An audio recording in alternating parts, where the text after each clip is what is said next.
happening by both teams are kind of, what's the word? I'm kind of speechless, if I'm honest. So much is happening all at once. We've got two packs that are sort of making it difficult for both jammers to get through. We've got Pie up front being fully caught up in that Canberra defense. Grim Wraith being sort of duking around at the back, trying to get through and not having a lot of success due to that extremely strong Varsity defense. We have 4-on-4 at this stage, and we keep seeing a bit of difference in some O being implemented, some bridging being implemented. You can see it's a bit bridged out at this stage. Grim is up front and lead, able to step around with a bit of a spin on that inside line.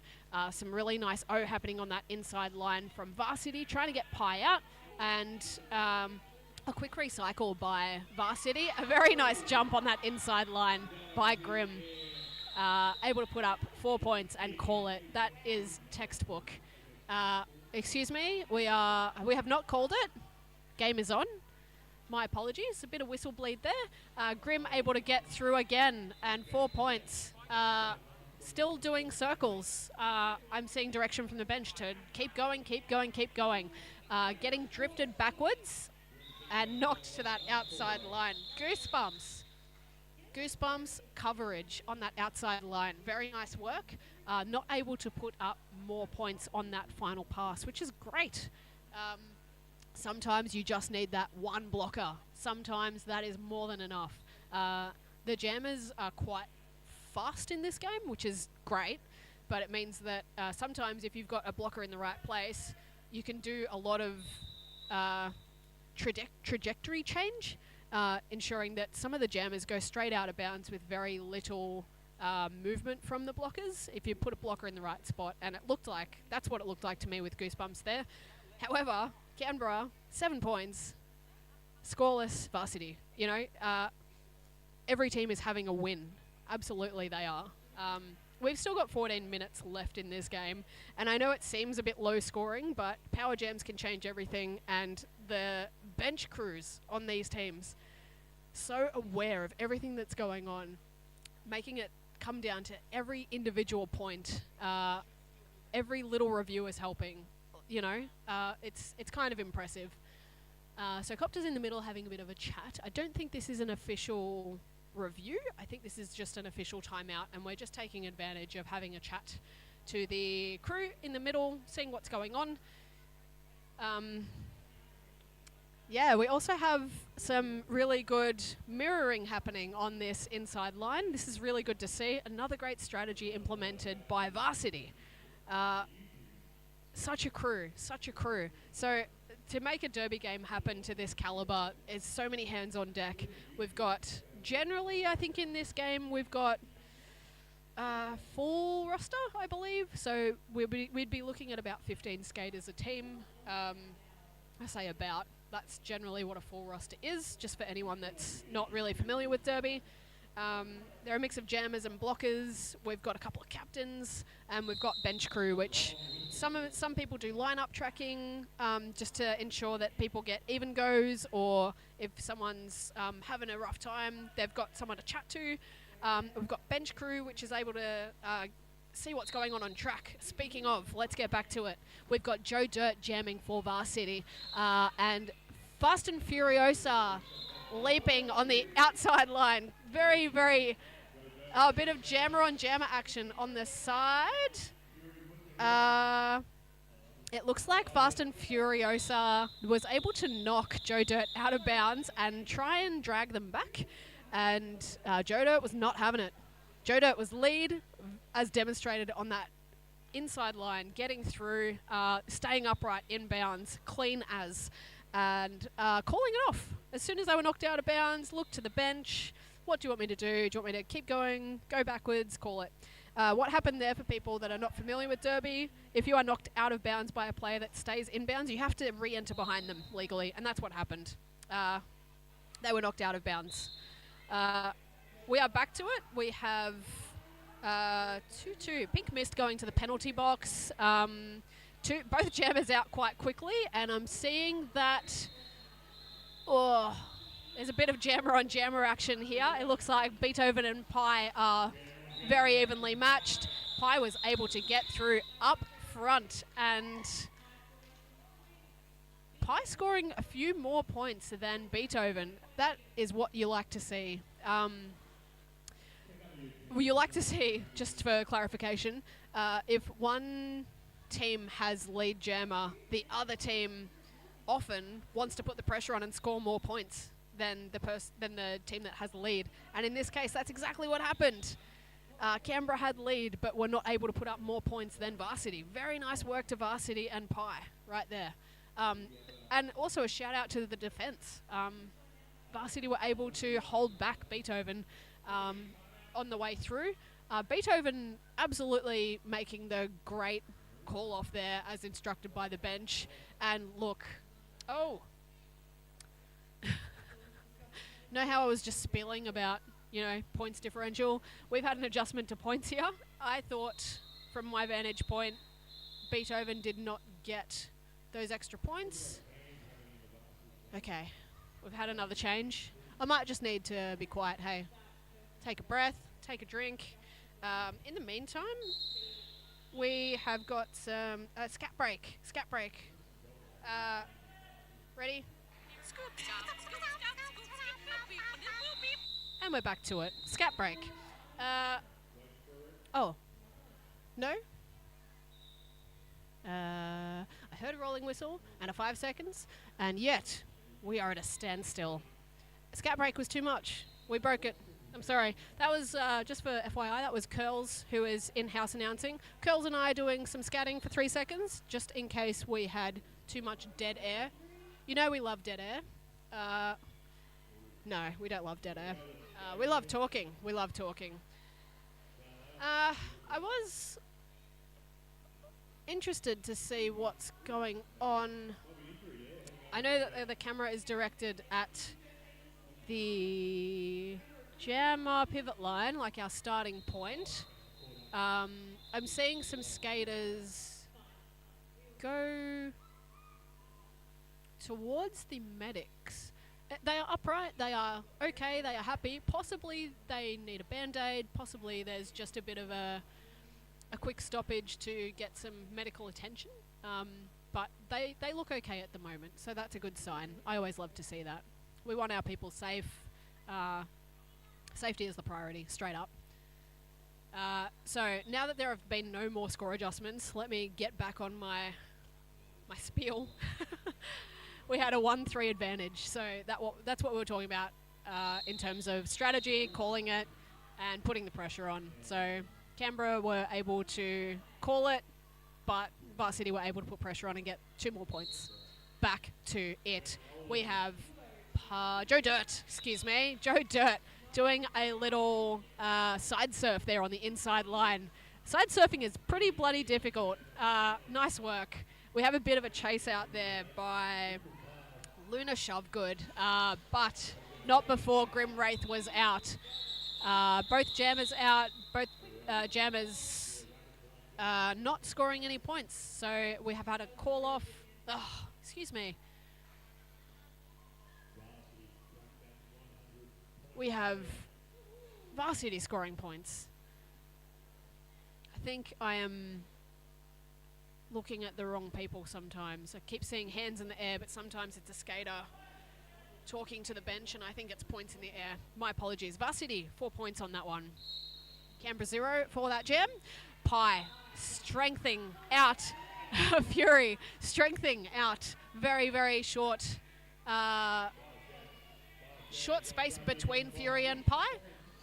Pi is out for lead, looking to score that blocker at the back with a point, and is able to. So Pi hooking hips around the end, that very back blocker. I couldn't quite see who that was, but able to pop 1 point on the board and call off the jam, preventing Fury from getting through. And you could see Fury was very ready to score points. Fury was skating on the inside and very much in position, so a great call off there by Pi. We have Joe Dirt out to jam and Beethoven to jam for Oh, Canberra stepping on that inside line, not really getting too hit, which is great.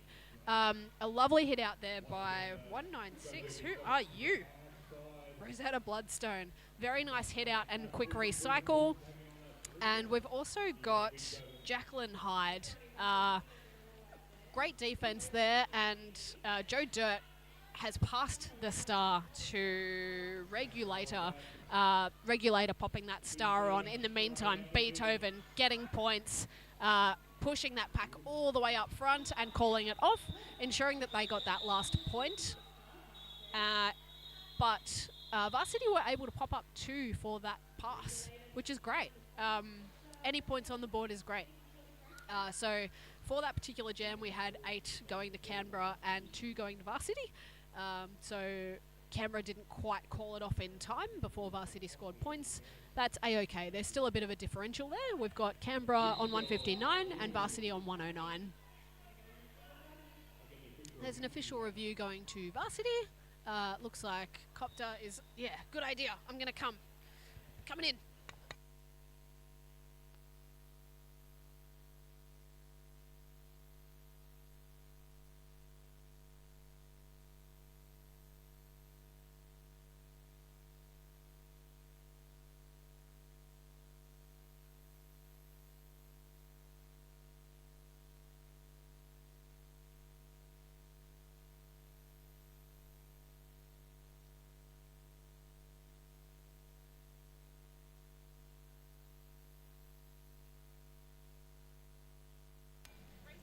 I think Rach won that one. Yeah. we raced in thongs. It was worth it. It was worth it, I'll be honest. Rach definitely won. I tried my hardest, but not very fast over here without skates on. So, the call is being asked by Copter. There was an initiation of what Copter said looked like a back block. They would like a back block issued to a Canberra skater. They didn't see, currently there is no penalty being issued on them, but that's what they're deliberating about now. It looks as though no one is headed to the penalty box, so it looks like they have lost that official review. Potentially the refs didn't have eyes on it, potentially the refs did have eyes on it and made the call that it was not a back block. It might have been completely legal. So that's where we're at. We have 9 minutes left in this period, and this is such a good game to commentate. I love this. We've got Pie coming up front. A lovely shove there. Who was that? Give me your details. Make you squeal. Lovely push and just making it a bit harder for Pie to get through. But Pie spinning, staying in bounds, getting points. Incredible work there on that outside line. Pie able to pop up 3 points on that one. I thought it was 4, but it was 3. Wonderful to see. What I'm super impressed by is going backwards and staying upright and in bounds and scoring points. I think it's very easy to just throw caution to the wind and throw your body on the line and try and get those points, but that sometimes means not staying upright. We're not seeing a lot of down skaters here today, so that's awesome work. Making their way through the centre was Fury, that is Fast and Furiosa. Able to really break up that tripod and a quick jump on that inside line, goodness me, able to get through untouched with an apex jump there. Meanwhile, in amongst the pack, we have the helmet cover off by Joe Dirt. Fury able to get through with a quick shirt whip on the outside line. Another 4 points. Joe Dirt has the helmet cover off, is still making their way through. And Pivot is close by.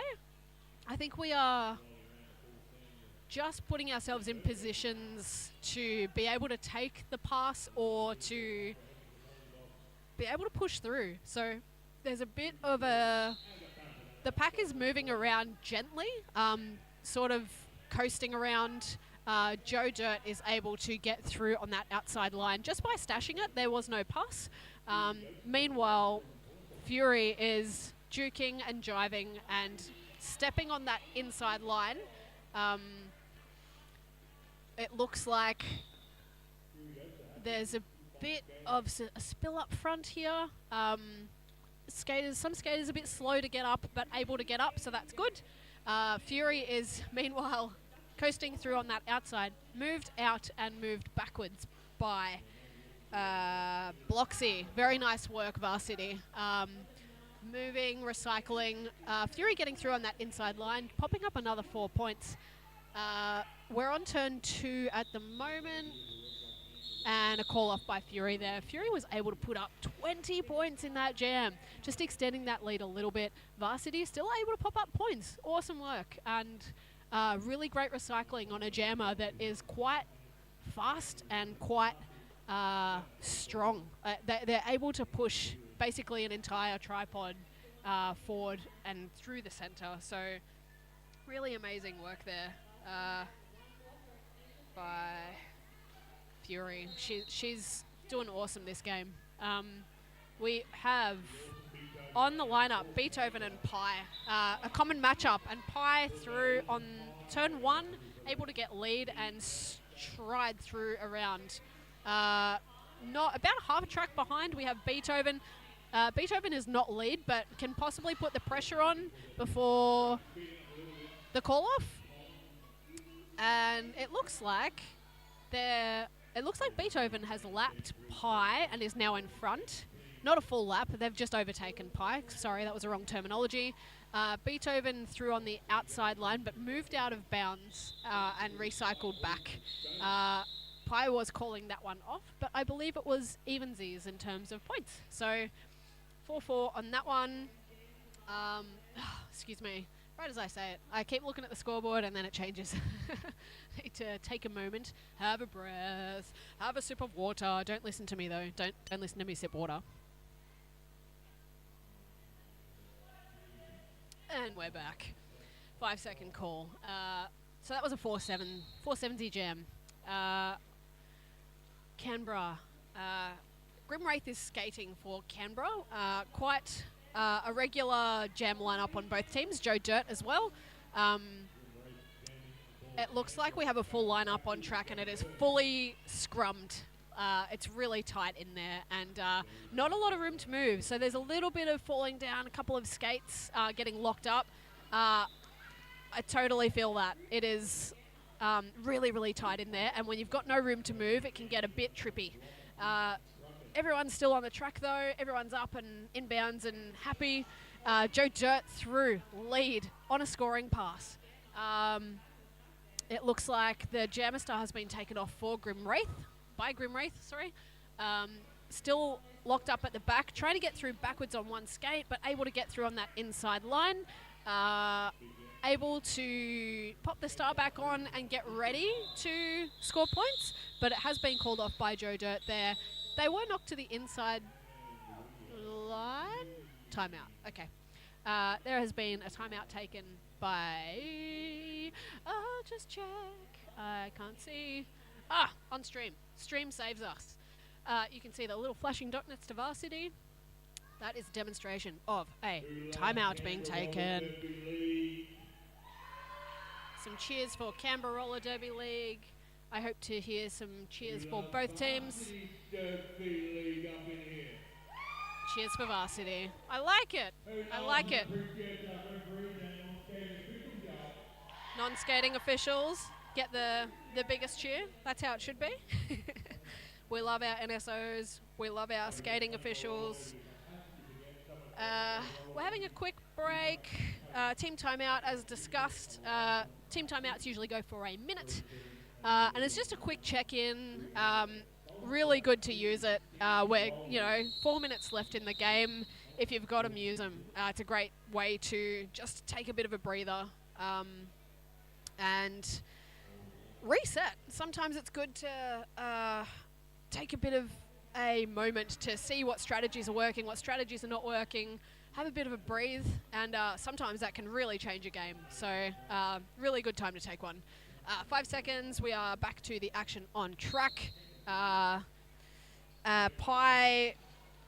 trying to take a shirt whip there, but Fury is through on that center line. Pie not too far behind. Both stars are on helmets. I wish I could give you more block updates. I'm sorry. I would love to give you more block. So 2 points up by... Oh, that's not right, is it? Oh yeah, it is right. It is right. 2 points up there by Canberra. That was Fury who got through and got some points. Really pushed up front here by Joe Dirt. Really strong jamming on that inside line and followed on the inside line. Beethoven putting the pressure on. Really fast skater Beethoven and just able to force that call off. And that's exactly the strategy we've been discussing here today. You know, you and I together. Give me your thoughts on that. Yeah, I agree. Whatever you said. 1 point put up there by Canberra. Nickel and dime. That's a bit... No. What will we say? Cents and dollars put up on the board there. 5 seconds. We've got Pie and Grimwraith as a matchup for jammers here. We've got one Canberra jammer Canberra blocker in the box. Canberra jammer, Grimwraith through lead. Some magic work up front here. Make you squeal, one-on-one defense, making it really difficult for Pie to get through, but Pie does, as Pie does. Getting told to call. We will see. I didn't quite see what points were put up there. It looks like it was 1 to Canberra. I did see the ref throw a finger up in the air, suggesting a 1 point.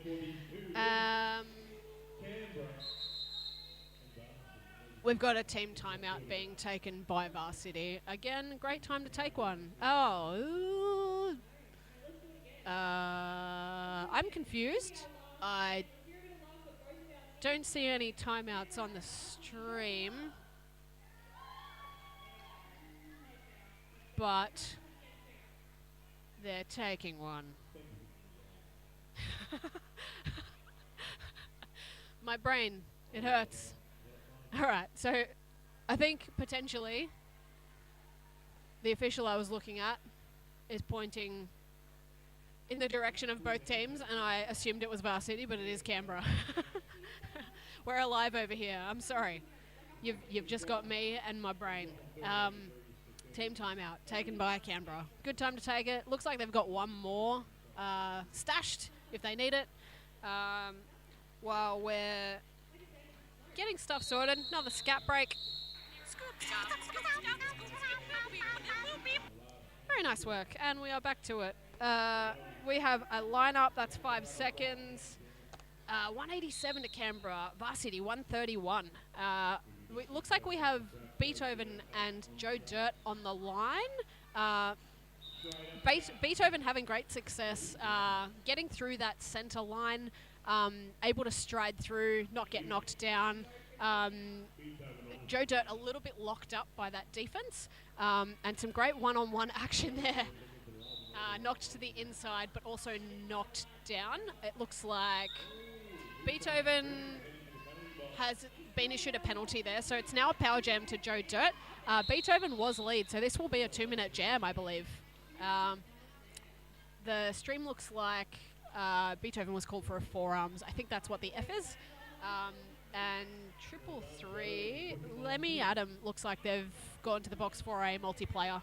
So that's what those little symbols are next to names. I did not notice that until right now, so sorry for not updating you on that earlier. So Joe Dirt is through and scoring points.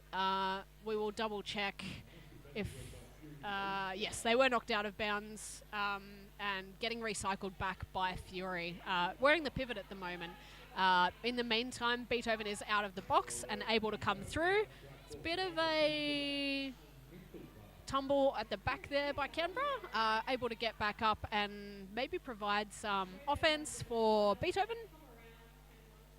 Beethoven strength and tenacity, making way through and scoring some points. Joe Dirt stepping through on that inside line inbounds and scoring some points. Popping a few up is Beethoven. It looks like another penalty has been issued, this time to Fury, headed to the box. Beethoven is through again. I don't know how Beethoven still has so much energy. We have an unofficial score.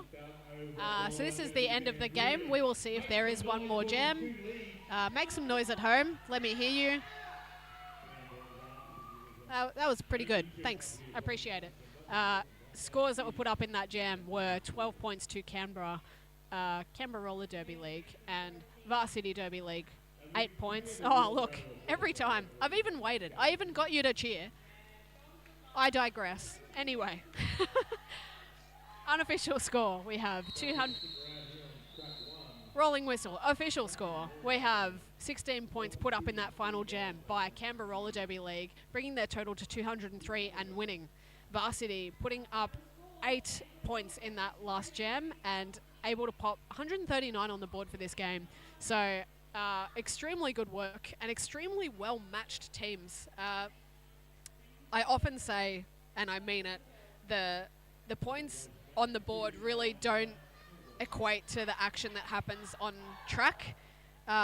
It's always a hard game, no matter what game it is. It's always hard. Extremely well done to both of these teams. Thanks for joining me on the live stream. Love your work, and come down. There's still a couple of days of this. We would really like to see you. Looking forward to getting your high fives. Love you. Bye.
Roller derby is played in increments called jams. Each jam lasts up to 2 minutes.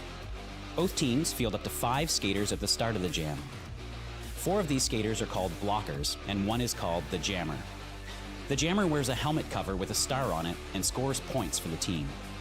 The blockers are playing both offense and defense at the same time, and together they make up what is called the pack. The 2 jammers start each jam behind the pack and must get through all of these skaters for an initial pass before they can begin to score points. When the initial pass is complete, a jammer can score 1 point for every opponent they pass with their hips.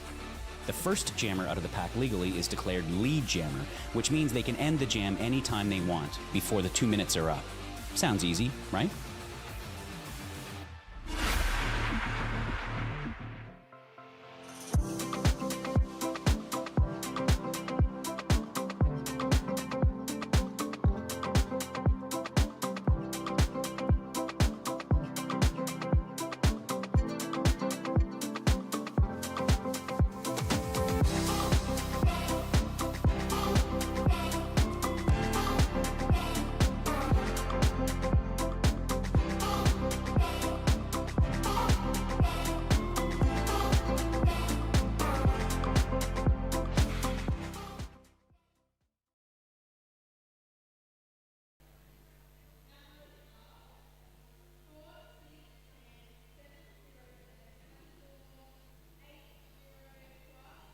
Good evening, those watching at home. We're down now at Game 7 for the Div 2 games here at Tropicarnage Cup in sunny Brisbane, Queensland. It's been an absolute roaring hot day. All the teams have been sweating quite hard. We're about to kick off with our over-the-seas cousins, Sulphur City Steamrollers, aka the Motley Crew from New Zealand, against Tweed Valley Rollers. So, should be a very exciting game. We'll just go through the players for you.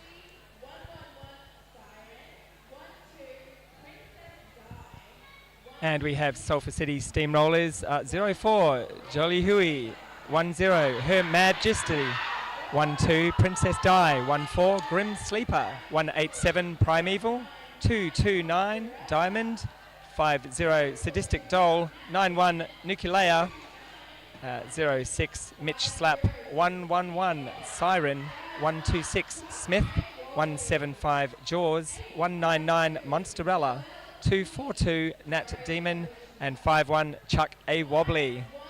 54 seconds to go till Derby kicks off. Let's have a look at who's here for Tweed Valley. So starting at the top, we have 10, Kiff, then 11, Haul and Ass, 1971, Exit Mole, 20, Mischief, 22, Tenacious T, 24, Turtle, 247, Taylor Swiftly, 394, Avarice Ass, 46, Pants, 74, Riot, 80, Crafts Cuts, 8008 Buster. We have 83 Pain Terror, 863 Happy Kilmore, and 99 Britches. So we are now 10 seconds to Derby. Let's get the action on and let you see what's going to unleash itself on the track today.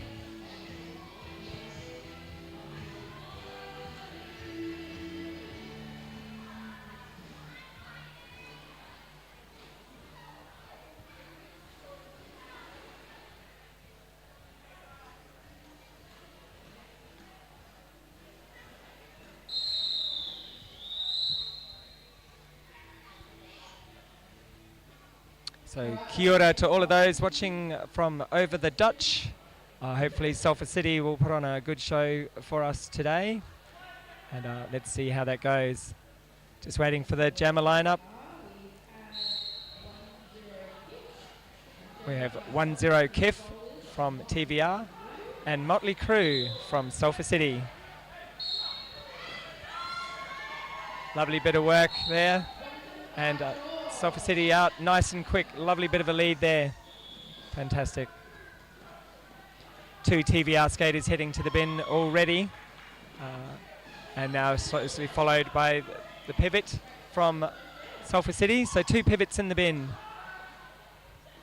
The bin is slowly filling. We have 2 players from both teams now. Jammers are still struggling.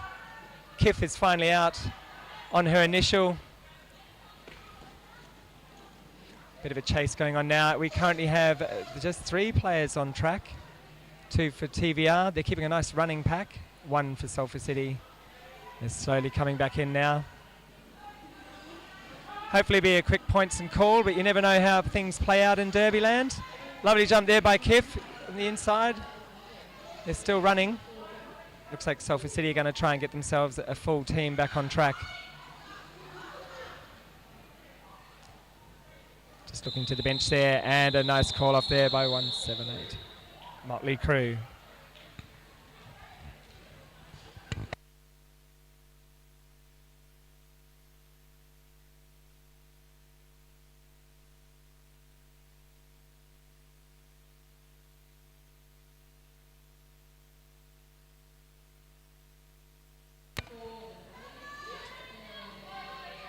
Okay, Turtle for Tweed Valley now on the line.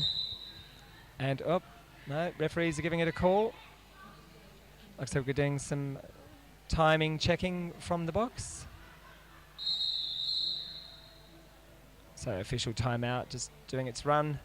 And everything back on track very shortly.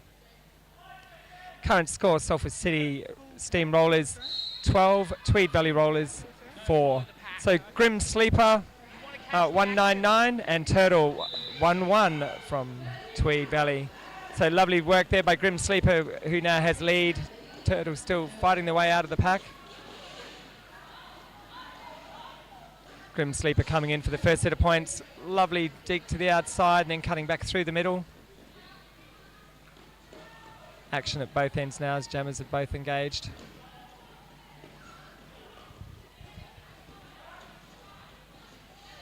For those who are unfortunate enough not to be joining us here in Brisbane today, we've had an absolute rocker of a day. I know you're probably all sitting at home watching the grand final, enjoying a bourbon, as I've been assured some of our watchers have. But yes, Grim Sleeper coming back in for their second turn at bat. Lovely clean through the pack there and looking for another set of 4 points.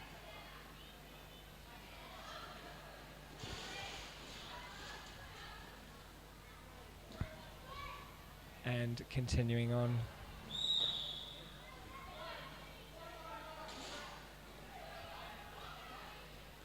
Yeah, 199 to the bin now. Unknown penalty, looks like it may have been a cut.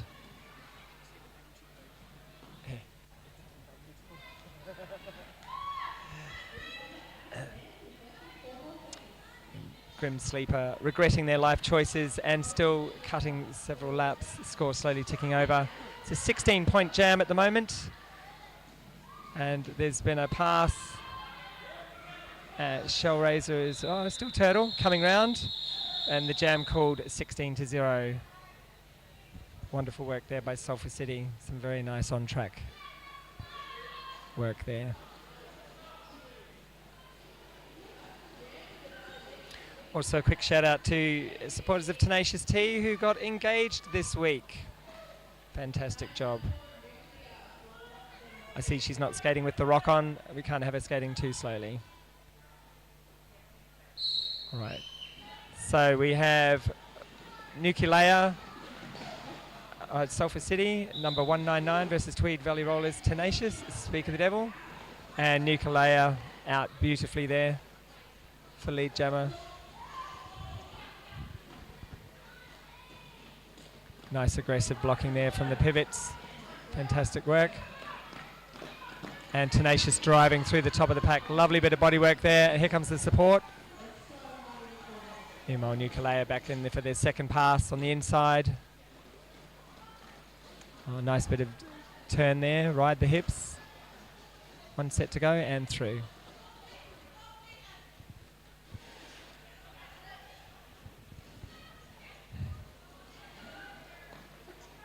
All right, Tenacious beginning to regret her life choices and being run back a second time. There's Nuclear, who I will call Nuclear all day, is coming through for their third pass. So at the moment a 16-point jam, so that's their fourth scoring pass through. Tenacious still on initial.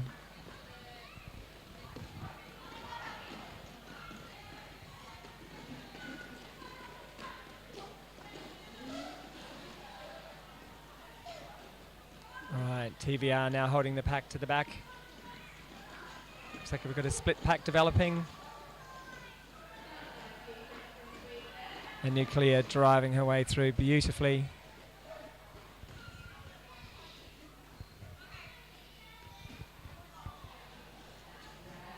Alright, Tenacious finally taking the helmet cover off her helmet, getting ready for a pass. One of the sins that I'm definitely guilty of, failing to remember that you can give it away to someone else and share that love.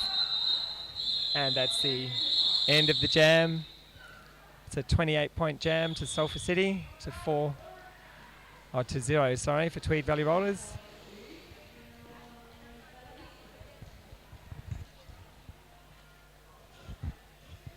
So team timeout called at the end of period 1, jam number 3. Score now, Sulphur City Steamrollers 57, Tweed Valley Rollers 4.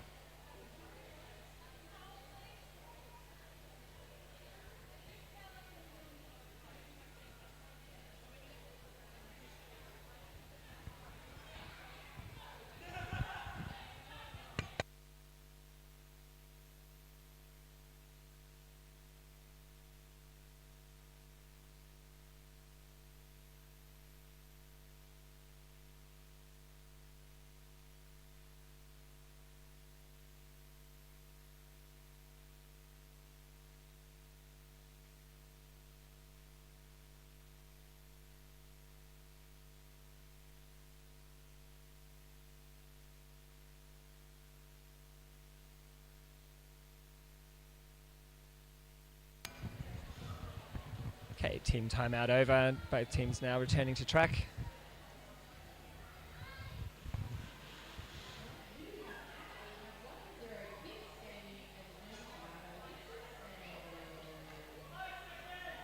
So 5 seconds called. Just waiting to have a look to see who our jammers are. Can't quite see them from this angle. We have Jaws from Sulphur City, 187, and Kiff from Tweed Valley Rollers. Lovely drive and Jaws on the outside line there. Kiff still pushing their way through, and now we've got a jammer chase going on. And they've decided they're going to run the pack. TVR are trying to solve them. Sulphur City through. Oh, they haven't gone the quick call. They're just going to run it. No. It's the quick call.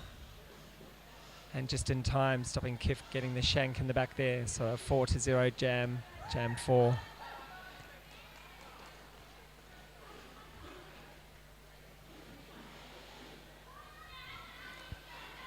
So Sulphur City 61, Tweed Valley Rollers 4.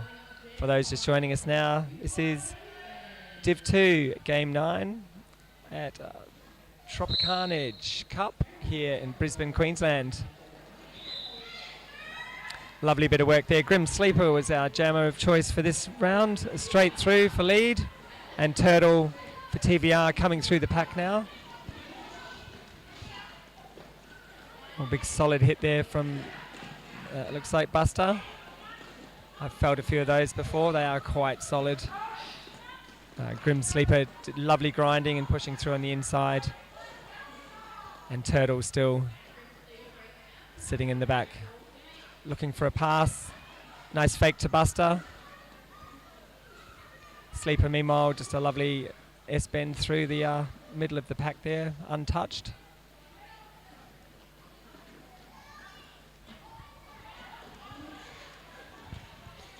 It's always good to see how different jammers jam and then wish that you could do exactly the same thing.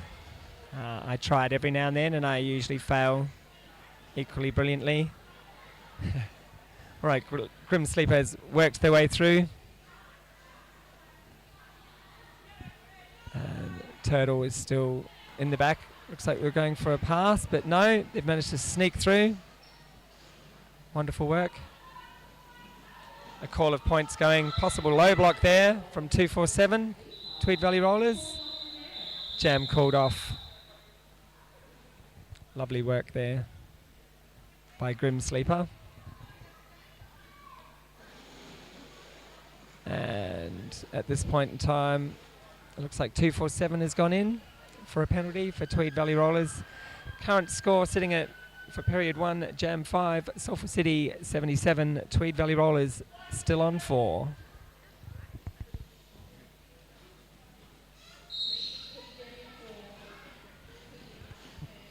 So we have Nuclear for Sulphur City and Tenacious again for Tweed Valley Rollers, and Nuclear straight through for lead jammer. So at the moment we have Sulphur City with a full pack, Tweed Valley one short, but Tenacious has made their way through. And now have Nuclear calling off the jam. Gotta love the look of despair that you can give to an opposition jammer when you let them get out, do all that work, and then call it off before they reach the back of the pack. 4 points to 0 for Jam 6 in favour of Sulphur City, bringing their score up now to 81 Sulphur City and Tweed Valley Rollers 4.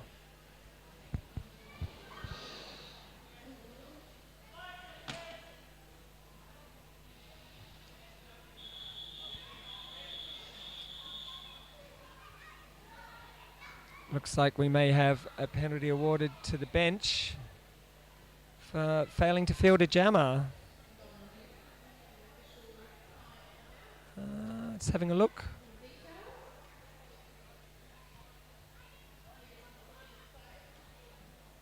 No. Yeah. So there's a captain's penalty been awarded for delay of game.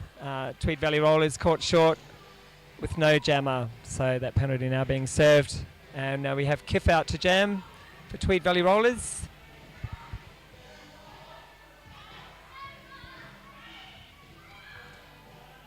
Oh.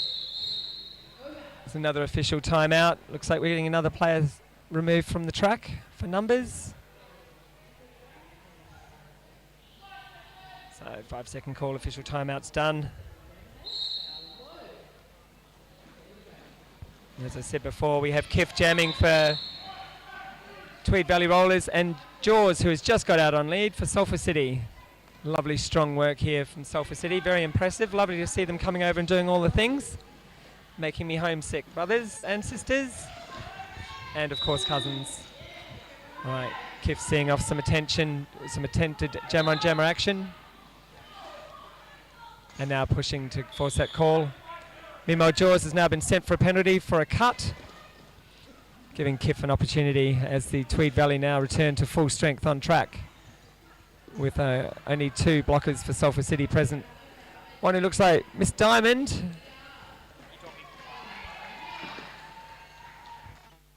Fantastic work. Get in there, Ronnie. All right, and Mitch, and now Princess Di. So slowly it all begins to refill. Kiff meanwhile coming through, lovely set of points, 12 at this point. 3 successful laps. Jaws has now returned to track and driving it through relentlessly. Oh, beautifully taken out.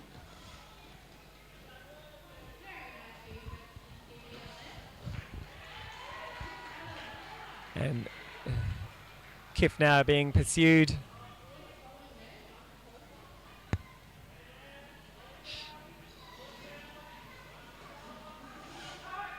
Beautiful work. It's a very, very long day for jammers once you're starting to cut a few laps. So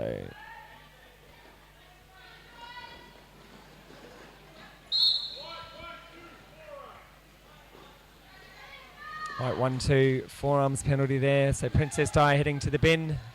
Kif Meemaw being run back by Diamond. And that's the end of the jam. It's a very lovely jam. 16 points in Tweed Valley's favour. Correction, 20 points Tweed Valley to 8 points Sulphur City. So the scores now. Sulphur City 89, Tweed Valley Rollers 24, period 1. Jam 8 about to start.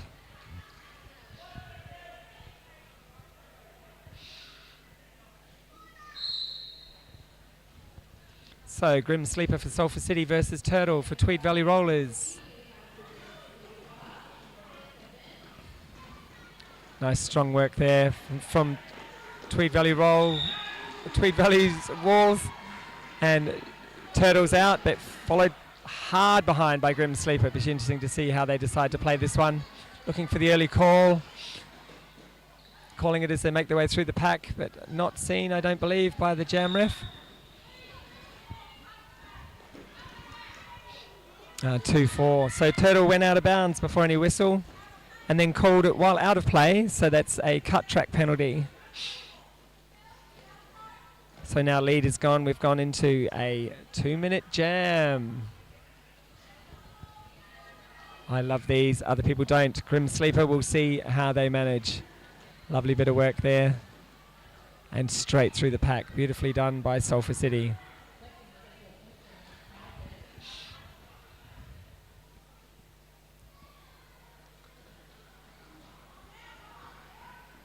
And Turtle now returning from the penalty box. Grim still cutting laps.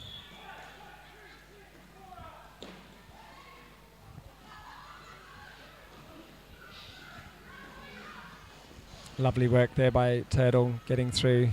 A nice bit of touch up from Princess Di. Some lovely hits to the chest.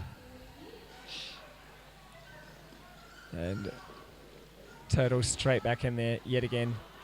Grim meanwhile making a comfortable way round on the inside of the track for so far 20 points jam.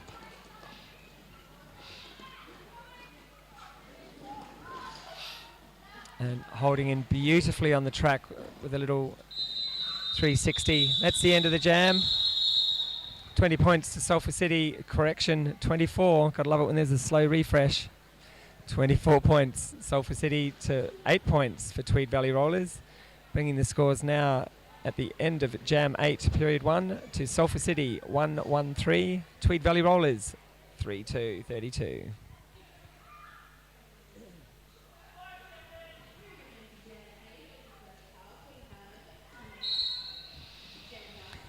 All right, Nuclear from Sulphur City versus Tweed Valley Rollers, Tenacious T for Jam 9. And Nuclear out. I'm going with Nuclear. I'm sorry, it's got to be Hawaiian. This is Tropicarnage. Nuclear coming through the pack. Tenacious still caught in on their initial. And Nuke coming round now for their second scoring pass.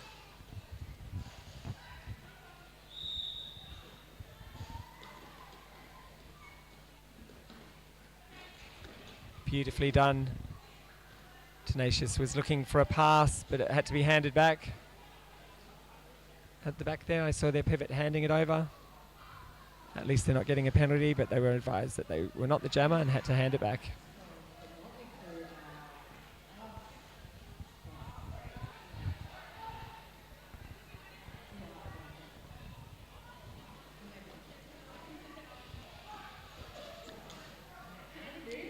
So here we are on track 1 at Tropicarnage. Nuclear is still coming through beautifully. Tenacious finally out. They have yet to put the star back on their helmet, so hopefully they remember, otherwise they won't be able to earn any points. And that's the end of that jam. Unfortunate timing at the best of times. So at the end of jam 9, for an 18-point jam, bringing scores up to Sulphur City 131 to Tweed Valley Rollers 32. I had the privilege of playing on track 1 this morning in the Div 2 game, East Coast versus Card. It was lovely. Only one of the fans was working and it got very humid very quickly. Looks like we're about to go to a team timeout for Sulphur City. Chance to regroup. Fortunately the fans are working now, but it's interesting to see how everyone's surviving. I had a chat to Ronnie earlier, said she couldn't stand the heat. So that's lovely. Hopefully that will be an advantage to us if we get to play them at some stage over the next day or two. Looking forward to that one. If it can happen, it would be absolutely glorious.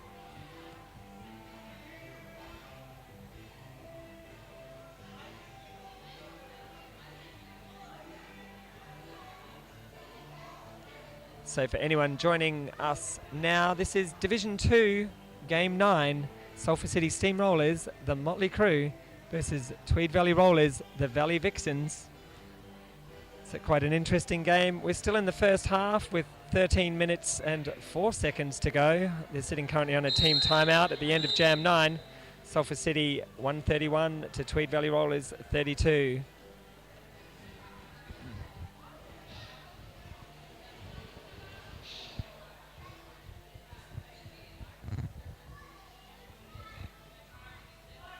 And from here I can see that Tweed Valley Rollers have put Kiff out on jam. Sulphur City, it's a bit obscured, but that looks a lot like Jaws. Yes, it is.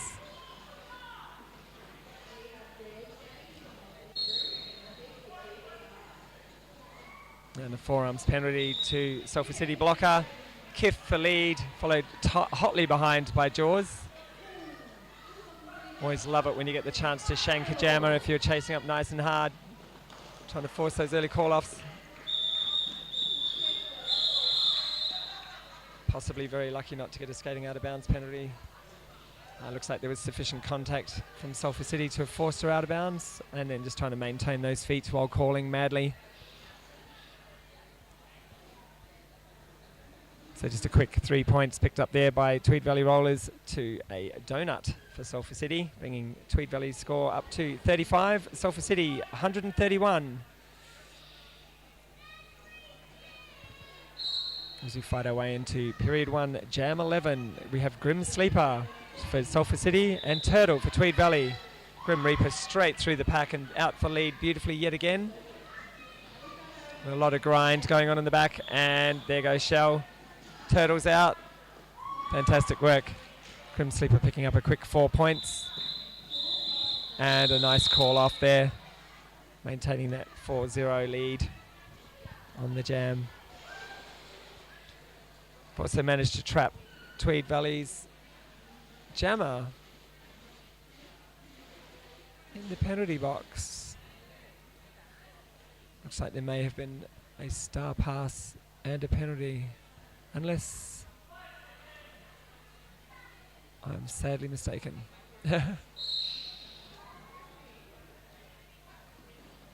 All right. Seems as though I was. It was just a helmet with a sticker on it. So we have Nuclear again, lead jammer for Sulphur City, and Tenacious for Tweed Valley Rollers. There we go. Tenacious has now been sent to the bin. So that wasn't a jammer in the bin before. That was just a large red sticker on the side of their helmets. I blame my old tired eyes. Those at home are probably yelling and screaming. I'm happy to take comments at any time. #mute.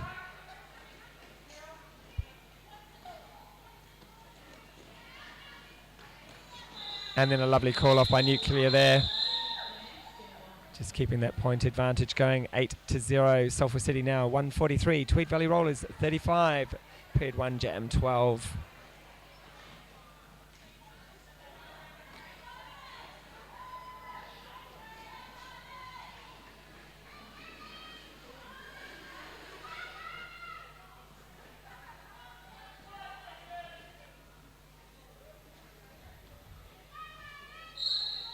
5-second call. Jams underway. Jaws for Sulphur City. Tenacious T. Tweed Valley Rollers coming out of the box. Lead still open at this time. Shoot Jammer is standing. Meanwhile, Ronnie's off to the box again. Sorry, Miss Diamond. Lovely driving work there. And Jaws out for lead Jammer. Tenacious back just in time to get met with the full force of the entire pack.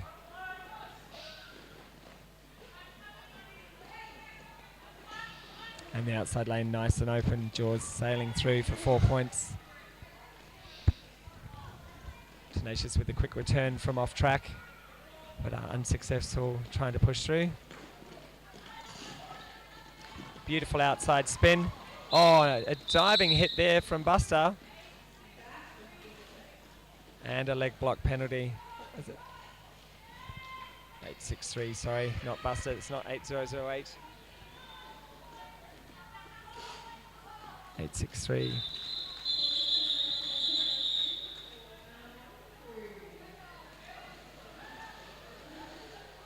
All right, the end of Jam 13.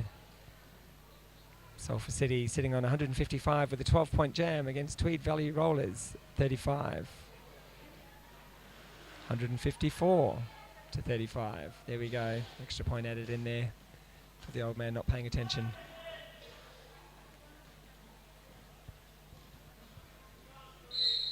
Okay, Jam 14 underway. Kiff from Tweed Valley Rollers versus Grim Sleeper, who's shoved their way beautifully through to the front for lead jammer.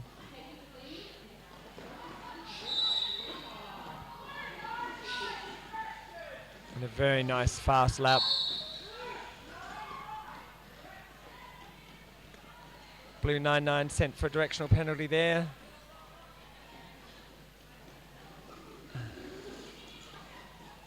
Lovely work and a quick call off on the inside line. Beautifully 8 points. Sulphur City now 162. Tweed Valley Rollers picking up 2 points, 37.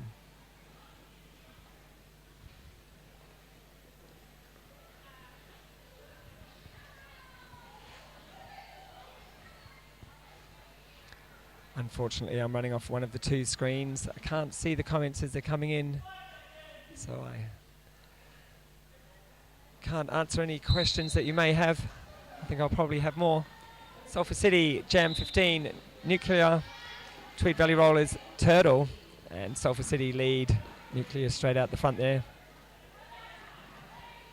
A lot of grinding pack work coming from our brethren from across the Dutch. It's fantastic to see the strength there. That looks like an attempted pass from TVR. Turtle now looking to the inside again.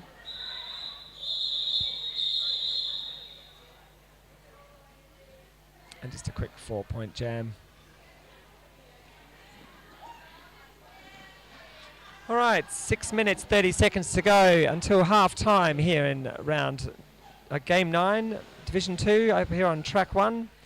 The Tropicarnage Cup, the 11th Tropicarnage Cup, here in sunny Brisbane, Queensland, Australia, just in case you've got it going from way over there. Okay, so we have Jaws for Sulphur City up against Tenacious T from Tweed Valley Rollers. Very strong mess, but Tenacious pushing right to the front. Inside line opens up and Jaws is all the way through for lead. A lot of hard work. Bit of a collision. All players seem okay. Meanwhile, Jaws is relentlessly pushing through. Lovely footwork there.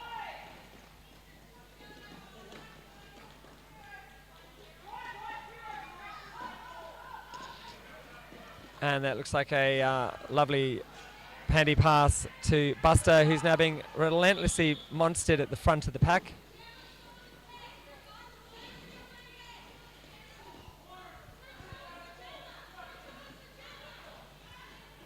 And Tenacious has recovered the helmet cover and is now skating through.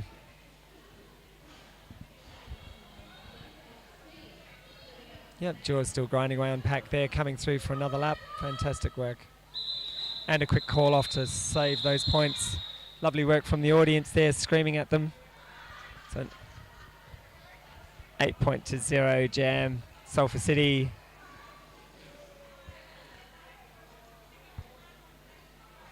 holding a wonderful lead. 174 to 37. 4 minutes 37:35 remaining. Start of Jam 17, period 1. We have Grim Sleeper for Sulphur City, straight through for lead in the time it takes me to call them, and Kiff for Tweed Valley Rollers. Lovely strength work there, but a lot of mobile blocking work and hitting out going on. Fantastic work, Sulphur City.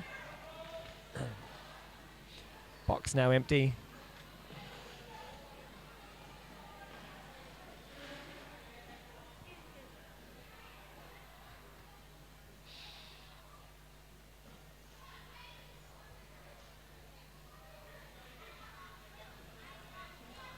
A little bit of shenanigans as Grim Sleeper decides not to yield for a short period of time there while they have a discussion, and now forcing their way back through.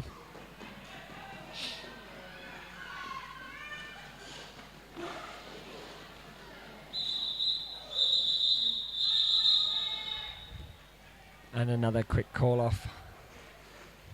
Sulphur City pushing up now to 182 to Tweed Valley Rollers 37. 3 minutes and a handful of change to go to the end of the first half.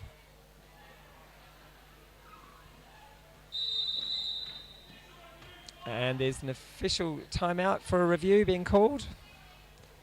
We'll see if we can find out what that one's for.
All right, so at the moment, Miss Diamond is looking for a review for a back block against their player from the blue jammer, which appeared to be unsuccessful. They're not getting that one back, but they still have one for the second half.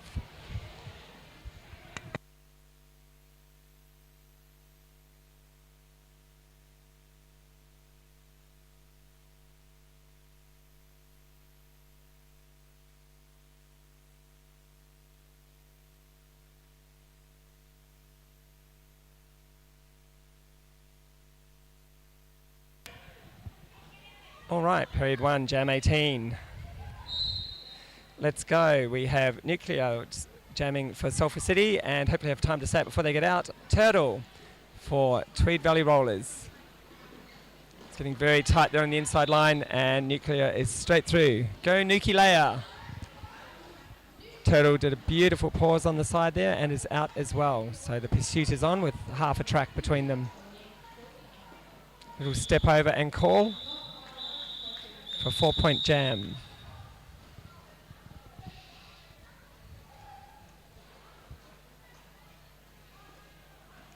All right, 2 minutes 30 remaining in period 1 of game 9 Div 2 pool here on track 1.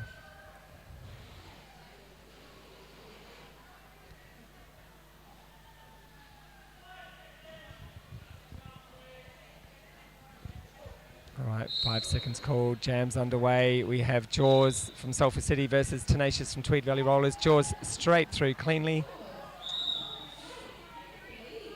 Beautiful work.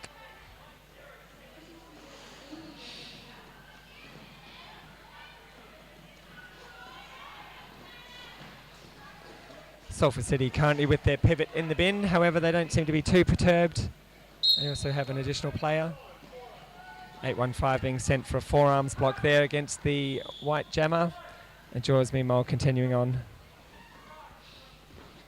And Ronnie's gone. Sorry, Diamond.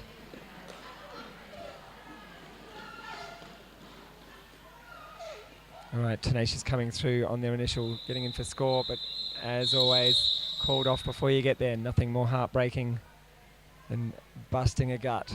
Only to have it called off by the lead jammer before you get a chance to shank them. So 8-point jam to 0 for Sulphur City's favour. Sulphur City now sitting on 194 to Tweed Valley Rollers 37. 1 minute remaining in the first half. Period 1. Jam 20 about to start. 5-second call there from Dino in the middle. A head referee is Denominator. A head non-skating official is Ruby Soho. Lovely work there by Kiff coming through. Grim Sleeper following closely behind for Sulphur City. Fantastic work through the pack.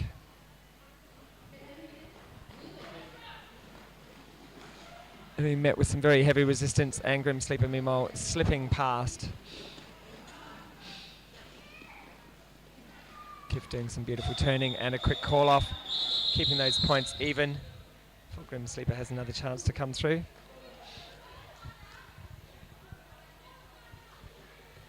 So 10 seconds remaining. I can hear Sulphur City asking each other if they want to call a timeout. Timeout called, so they're going to squeeze in one more jam, I believe.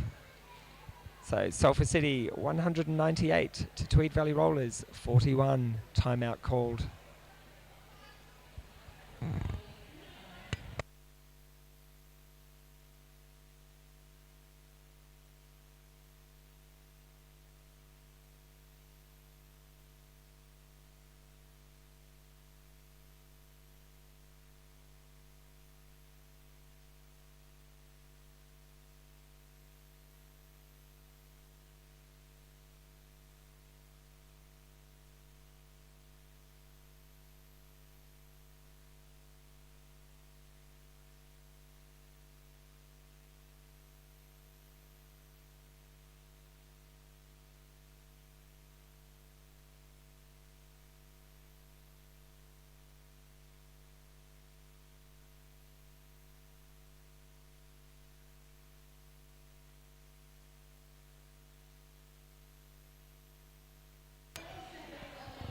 All right, period 1, jam 21. 4 seconds remaining on the clock. Team timeout winding down.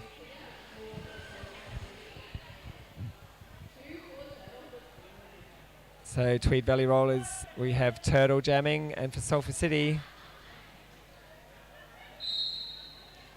we have Nuclear. Miss Nuki-Leia, let's go Tropicarnage style.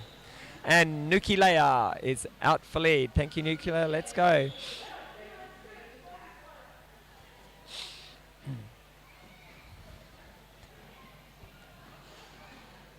So Sulphur City's pivot now being sent to the bin. Nuclear coming round again on their second pass.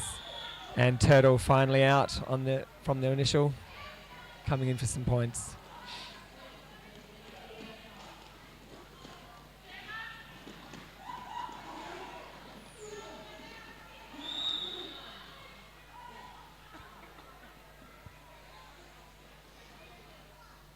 So Nuclear maintaining that lead and continuing to skate. It looks as though Shellraiser Turtle has copped a penalty and is now sitting in the box. So we have a power jam. And a return to track from a run back, and Nuclear calling the jam. All right, back in 10 minutes.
All right, Derby fans, 1 minute to go to the end of intermission here at Tropicarnage Cup, Brisbane, Queensland, Australia.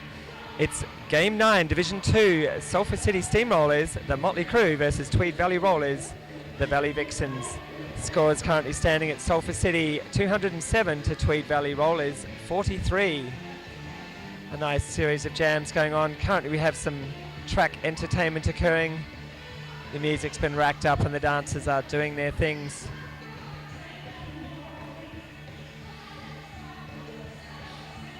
It's been quite a strong fight by Sulphur City. They've had the majority of the jams won. Some very, very strong pack work and some lovely offense going on for them. Hopefully Tweed Valley Rollers now will kick it up a gear, and let's see if they have the legs. I was speaking to Ronnie earlier from Sulphur City.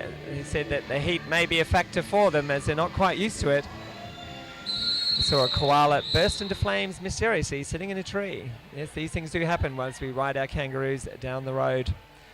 All right, period 2 coming up very, very shortly.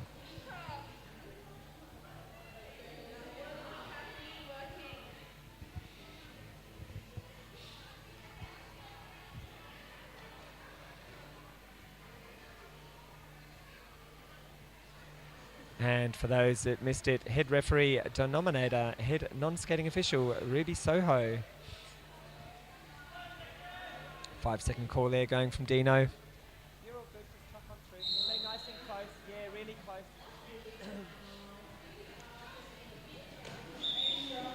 So Jaws for Sulphur City out on lead, Turtle for Tweed Valley Rollers.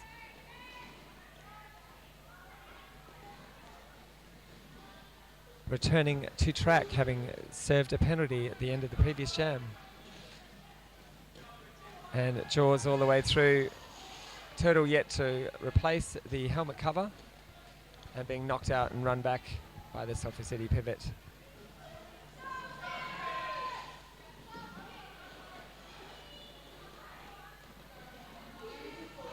Some lovely drive work there from Jaws and getting through.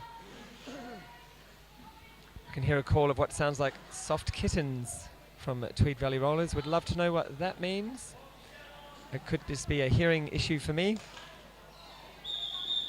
And a quick call off.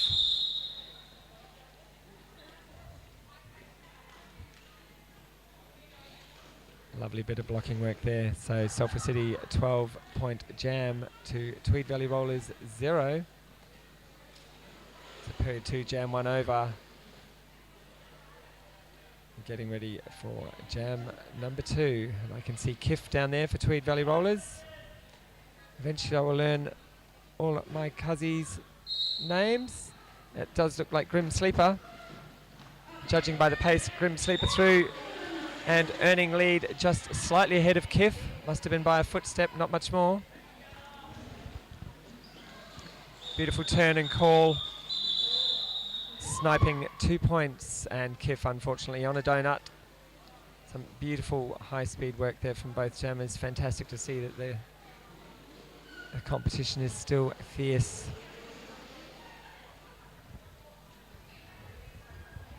So it's Sulphur City 221, Tweed Valley Rollers 43 here at the 11th Tropicarnage Cup.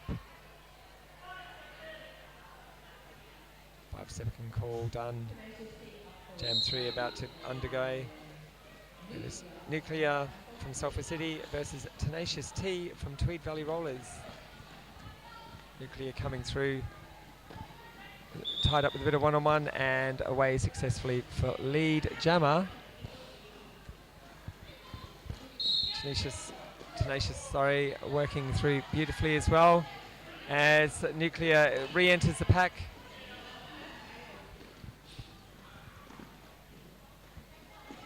Looking to get a full fist and possibly, no, from this angle it looked like they may have sniped some points for Tenacious, but unfortunately not. So 3 points to 0 for that jam.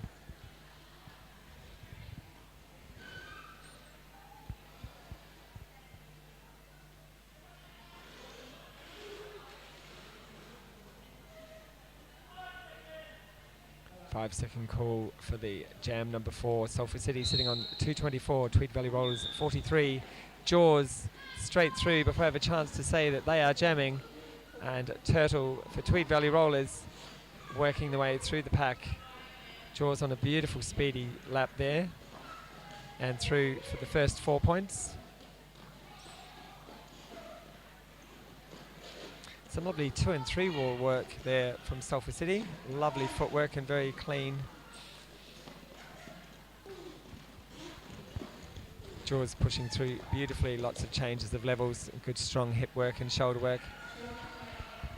And Turtle finally through, jam called off behind them.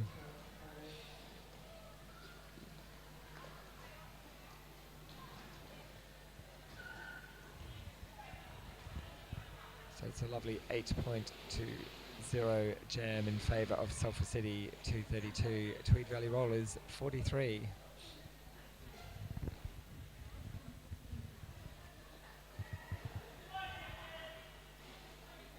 Come the jam line now, Tweed Valley Rollers, we have Kif, and for Sulphur City we have the Grim Sleeper, she's just swept her way through the pack and already coming back round for their scoring pass. Kif meanwhile slipping through the front, but no, going for a penalty. Possibly lucky there not to get an insubordination for skating up the track to remove themselves from it. Just a short period of time, but off pretty quickly. Unsure what that penalty was for. Grim Sleeper meanwhile working their way through. Beautiful holding work going at the front.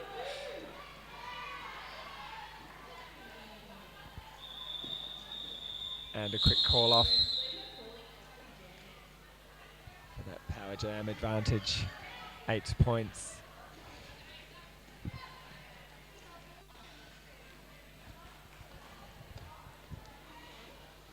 Some lovely blocking work there from Tweed Valley Rollers, one-on-one out the front.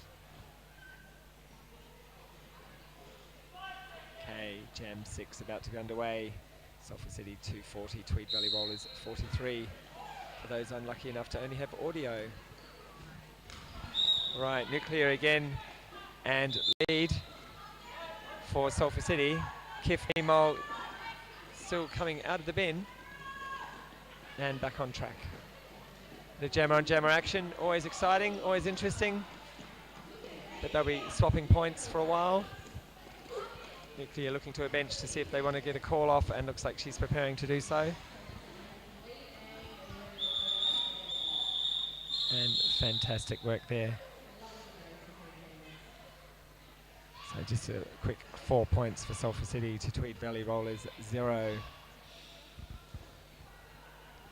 And both teams with 1 in the penalty box.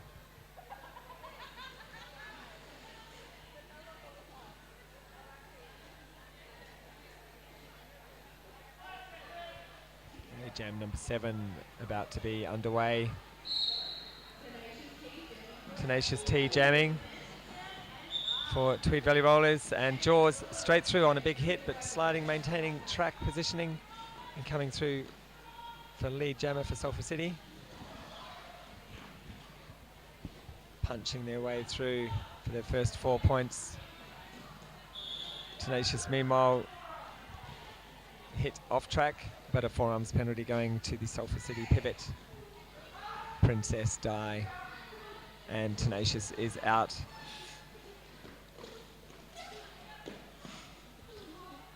Jaws through again and looking for the call. Went to call it, changed their mind, double check with the bench, and now called off. Just in time, Tenacious unable to pick up any points in that jam. And a nice tidy 8 for Sulphur City.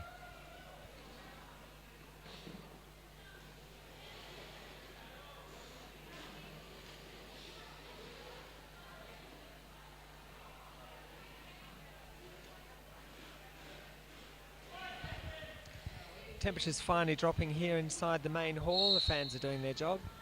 I'm sure the players on track don't feel the same way. Grim Sleeper for Sulphur City versus Turtle for Tweed Valley Rollers here in jam number 8, period 2. Lovely duking and lead for Turtle with Grim Sleeper right up their dot. Some attempted jammer on jammer action there, and Grim Sleeper falls, giving Turtle opportunity to snipe a couple of points. Chosen to go in backwards into the pack and then striking a player.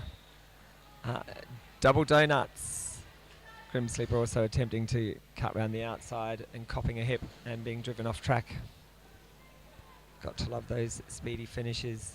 You only get a matter of seconds, if not less, to make up your mind as a jammer where you want to try and insert yourself to get those quick points in a call. All right, Sulphur City Nuclear versus Tweed Valley Rollers. Kiff, a little bit of a jostle on the line, forcing them out.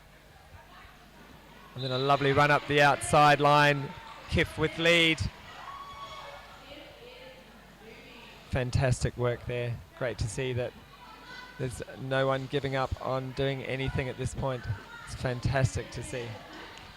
Oh, Kiff is tripped and fallen. Looks like there was a helmet to elbow strike. And Kiff calling off the jam. Diamond asking the question, is that a penalty? The refs are having a little bit of a quick chat about that by the looks. And the referee heading over to the box.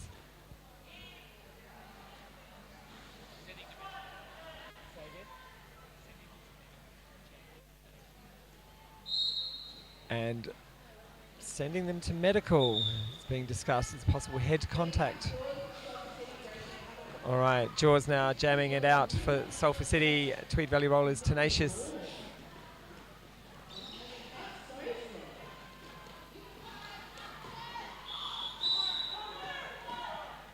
Grinding bit of work, some confusion in the packs there for who may have earned themselves a penalty. Jaws meanwhile continuing on their scoring passes. And Tenacious T being sent to the bin for a cut. No, Jaws not concerned in the slightest, continuing to cut laps here. Some beautifully strong work. 4 on 2 for the jam for the blocker situation. Jaws cleanly through.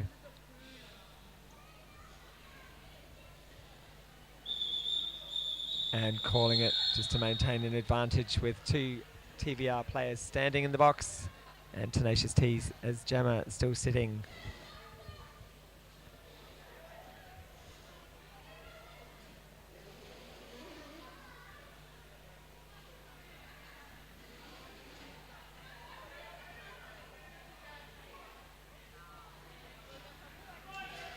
Right, so City 264, Tweed Valley Rollers 47, jam number 11. We have Grim Sleeper jamming for Sulphur City, winding straight through the pack, and Tenacious T still in the box for TVR as their blockers slowly return.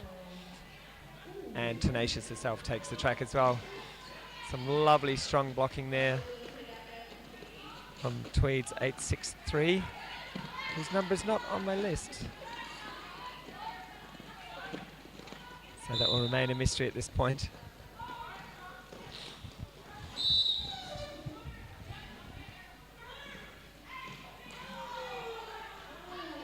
Oh, lovely strong hit, and Grim Sleeper holding themselves to the track and allowing the players to fall around them. Looking to the inside line, beautiful clean cut there, straight through.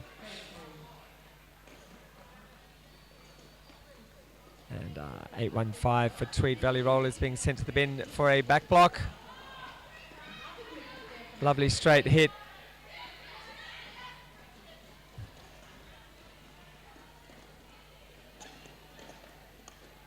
Looks every bit like Britches out the front, doing some damage. Grim Sleeper taking all 3 hits and then going through for another scoring pass. Tenacious T unfortunately back just long enough to pick up another penalty. Unsure what that one was. And there's Grim Sleeper ducking through for an extra 4 points and calling off the jam for a 24-0 jam run there. So at the end of jam 11, period 2, Sulphur City 288, Tweed Valley Rollers 47.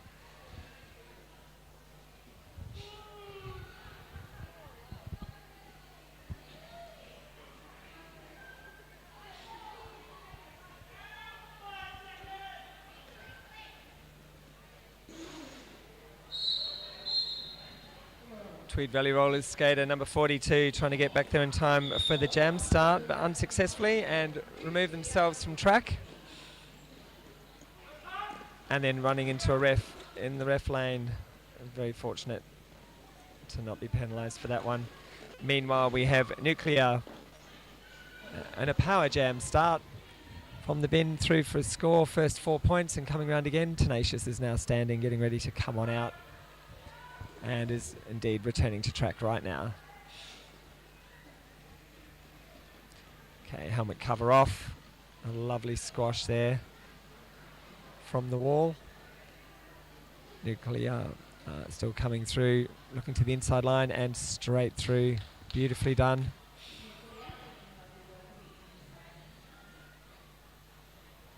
All of TVR skaters now out of the bin, and so it's full 4-on-4 pack action. Both jammers on track.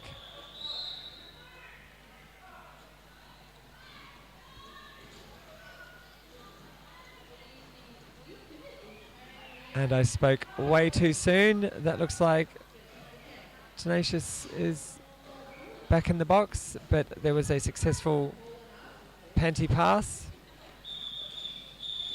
Haul and ass. Finding out how hard it is to try and punch through one of those walls, but unsuccessful. So a lovely 20-0 jam for Sulphur City. Now sitting on 308 to Tweed Valley Rollers 47. Period 2 and about to start jam 13.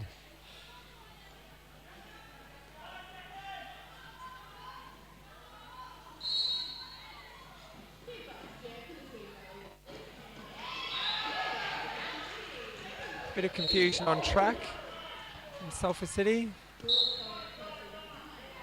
but Britches being sent for a forearms penalty. Meanwhile, Kiff coming in as lead jammer, being challenged hotly by Jaws. And a bit more jammer on jammer action. And a flurry of penalties. Veronica Diamond is now in the box there, Miss Diamond. So 2 Sulphur City blockers in the bin. 1 TVR. Lovely finish there with a 3-7 jam in favour of Tweed Valley Rollers, bringing Tweed Valley Rollers up to 54 to Sulphur City's 315.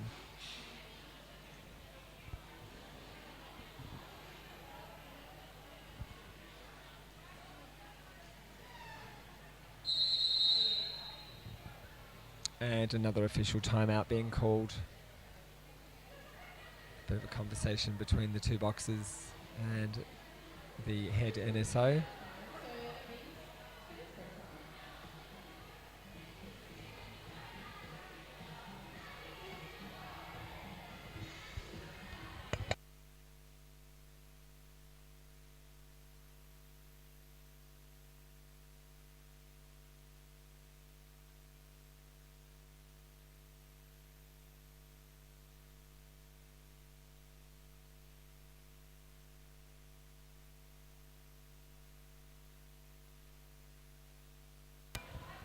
Okay, just having a quick look at the penalty board. Tweed Valley Rollers, Tenacious, their jammer, sitting on 5 penalties. Happy Kilmore and Britches sitting on 5 penalties apiece as well. And then some lesser penalties, 3s and 2s. Meanwhile, for Sulphur City, Princess Di obviously doing all the hard work, sitting there on 6 penalties, followed closely behind by Diamond on 4. And then a smattering of 2s and 3s. At the moment, Grim Sleeper is beautifully clean. Nat Demon and Nuclear, no penalties at all.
All right. And we're back on Jam 14. We have Grim Sleeper, Sulphur City versus Turtle, Tweed Valley Rollers. 3 players in the bin, 2 from Sulphur City, 1 from Tweed. And Grim Sleeper is through. And Grim Sleeper is off track, has called for a back block. Was trying to look clearly and followed closely behind by Sulphur City's pivot. Turtle coming in for their scoring pass versus the one blocker on track. Beautiful work. And now we have 3 Sulphur City back to track. Turtle looking for another opportunity to come through. These Sulphur City walls are not to be messed with. Once they have someone to hang on to, they are very strong.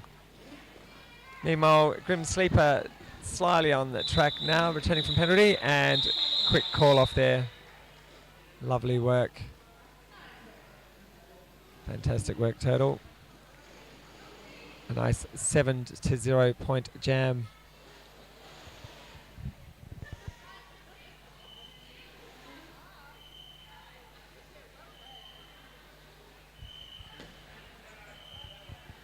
And just a quick call from the bench with Princess, the pivot's last penalty. They have now fouled out of the game, so there will be a penalty served as they remove themselves from the venue.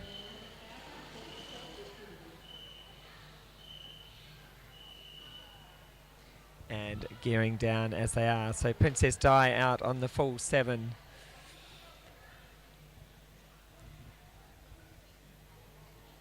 And for those that wish to know, Jolly Huey's on 2, Mitch Slap on 3, Her Majesty on 2, Smith on 2 penalties, Grim Sleeper clean sheet, Jaws on 1, Primeval on 2 penalties, Monsterella on 2, Diamond on 4, Nat Demon clean sheet, Nuclear clean sheet, and Sadistic Dolan Chuck a Wobbly 1 penalty each for Sulphur City.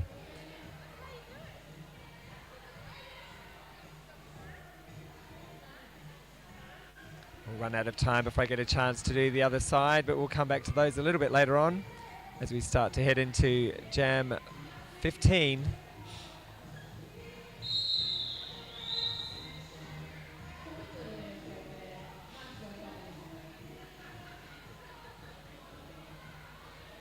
So with one person serving penalty as pivot in the bin for Sulphur City, we have a 4-on-3 pack situation. Both jammers fielded. We have Nuclear for Sulphur City, and we have Kiff from Tweed Valley Rollers. Kiff doing some very strong pushing work, but Nuclear coming through on the outside. Kiff trying to maintain balance there, laying inside the track with only one hand outside, so still clean and through. Beautiful work. There's a destruction penalty for one of the TVR blockers, and Kiff's managing to skulk through. A little bit of difficulty on the footwork there. Looking to call it off, doesn't realise that she's not lead.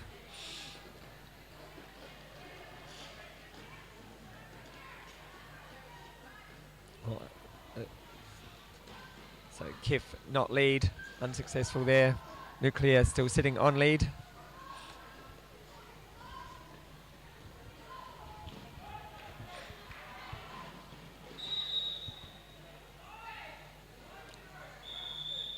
And a call off there from Grim. Kiff coming round. They've done a wonderful job today. Some very strong entries and exits, and a lot of good pressure there. So an 8-4 point jam. Sulphur City now 323 against Tweed Valley Rollers 65. Heading into Jam 16, period 2 here. Game 9, the Div 2 games, Tropicarnage Cup. And we have Turtle jamming up against Jaws from Sulphur City. It looked like there was an issue with 2 pivots on the track, and TVR throwing one of the panties to the outside of the track. Jaws now coming through on their scoring pass. Lovely heaving through, and a quick call off. Attempted snipe from Turtle, but unfortunately landing out of bounds on the inside of the track, so no points there, just enough time otherwise. Sulphur City pick up an extra 4 points, Tweed Valley 0. And we'll have a quick look at those penalties for Tweed Valley Rollers.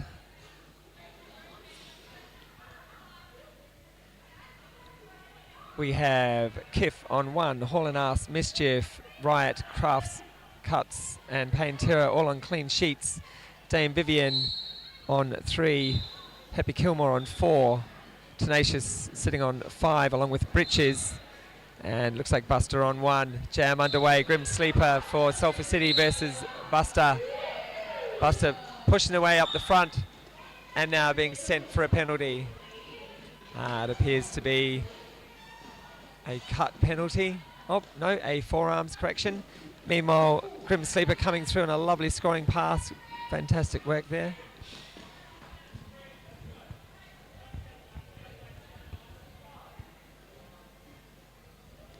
Grim Sleeper's had some lovely smooth footwork today. Just making some beautiful entries and exits through the packs across the tracks. Absolute pleasure to watch. And now a call off while Jammer is standing for TBR. Fortunately, they were able to clear their blocker from the bin. So we will start Jam 18 with a power jam in favour of Sulphur City, with Buster in the bin as jammer for TBR.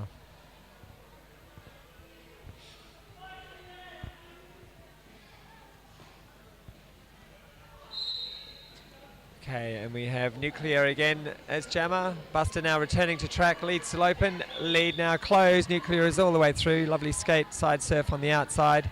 Nuclear going for an apex jump, unfortunately landing it all inside and skating through the ref crew to get back on track.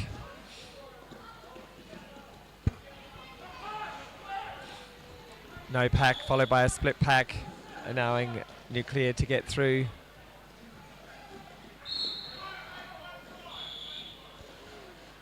And as there's a bit of confusion going on in the middle, Nuclear comes through for another 4 points. Buster's looking at doing a bit of jammer on jammer action and has the jam called on them as a response. So an 8-0 point jam to Sulphur City. Always good to see the pivots giving it a go. When we remember to pass that penny. All right, we're coming up to jam 19, Sulphur City 343. Tweed Valley Rollers 65. And we have Kiff jamming for Tweed Valley Rollers versus Jaws for Sulphur City. Jaws getting a little bit of attention there, but coming through for lead jam. And Kiff now finally out of the pack as well. Just half a lap or slightly under behind.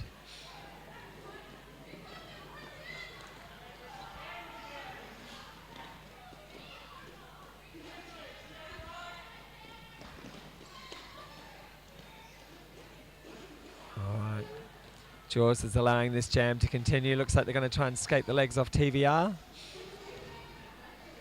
Unsure if Kiff is aware that they're about to have a shadow. There we go, eyes are open. And Sulphur City through. Lovely work for an extra 4 points and calling that jam 8-4. All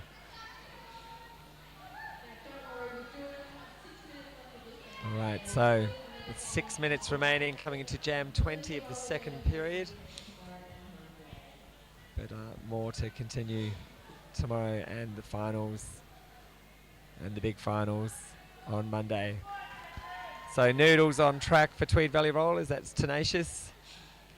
Little cheer squad going on in the back against Grim Sleeper from Sulphur City. Grim Sleeper's out for lead, Tenacious hot on their tail. Fantastic work. And a quick points and call, skating through backwards. Scooping 4 points to 0 for Sulphur City.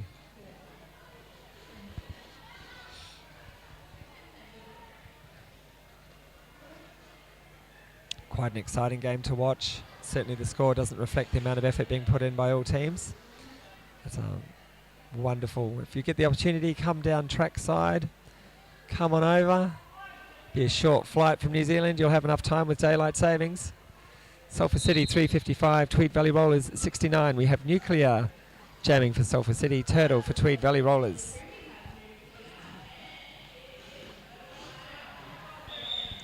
And Nuclear out on lead.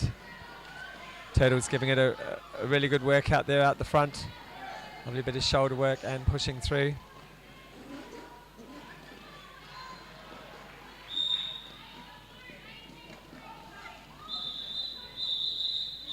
Cut penalty against one of the TVR players. A quick call off for a 2-point bonus there. So 2 points to Sulphur City, 0 for Tweed Valley Rollers.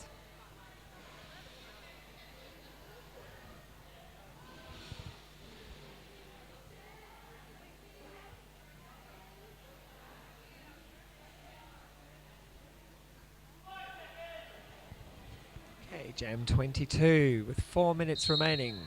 Sulphur City are fielding Jaws, Tweed Valley Rollers, Kiff. Kiff is out for lead. Fantastic work. Giving a thumbs up and a cool sign to her bench and being well chaired, nice and hard. And Jaws now half a track behind coming in. Lovely work on the inside line, but hit out and a quick call for a full 4 points. Fantastic work. And some applause from Sulphur City there for that nice clean jam. Lovely work, Kiff. Keep it up. That takes Tweed Valley Rollers up to 73. Sulphur City, 357.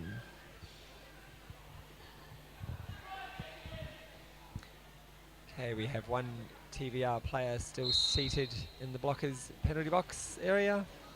Looks like we have Tenacious for Tweed Valley up against Grim Sleeper for Sulphur City. Strong work going on at both ends of the track. And Grim Sleeper working their way to the outside and taking an early lead. All players now back on track. Tenacious holding up against a nice block on the inside line and coming through, finally getting out. And another call off in the midst for 3 points for Sulphur City. Tweed Valley Rollers 0.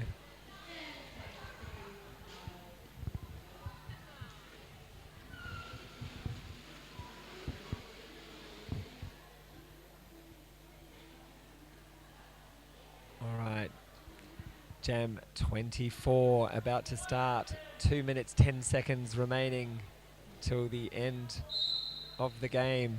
Sulphur City's Nuclear versus Tweed Valley Rollers Turtle on the jammers. Turtle having a good look on the outside, wearing a couple of big hits. Nice arm wrap around and out for lead jam.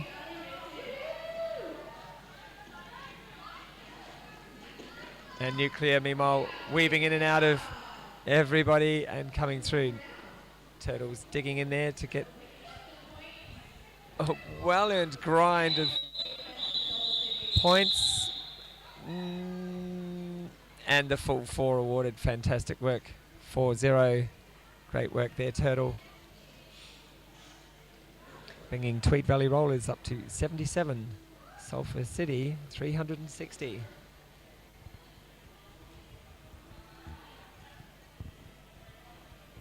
Right, period 2, Jam 25, 1 minute 10 seconds remaining of regulation time. Jaws for Sulphur City out versus Tweed Valley's Kiff, still working their way through the pack.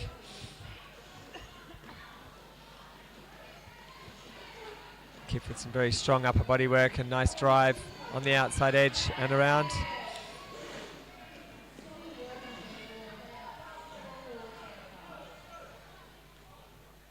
And putting some pressure on. Okay, Kiff calling for some O to the outside and then getting hit and yielded a fair way back. Tweed Valley pushing back, which is just getting that extended behind. Okay, Jaws works their way through that 4 wall at the front and calls off the jam with a handy 12 points to 0. Okay, we have 7 seconds, 6-5. We'll see how we go. No timeouts appear to be they're going to be called. So that looks like that's the end of the game, folks. The unofficial score: Sulphur City 372 to Tweed Valley Rollers 78. Thank you for joining us here at Tropicarnage Cup. We'll just wait for that score to become official. The 11th Tropicarnage Cup here, Brisbane, Queensland. Fantastic opportunity for teams from all around Australia and a special team from New Zealand coming in to compete in 2 divisions over 3 days of hot action of roller derby. And as well as that, we have a couple of MRDA demonstration games being played over the weekend as well.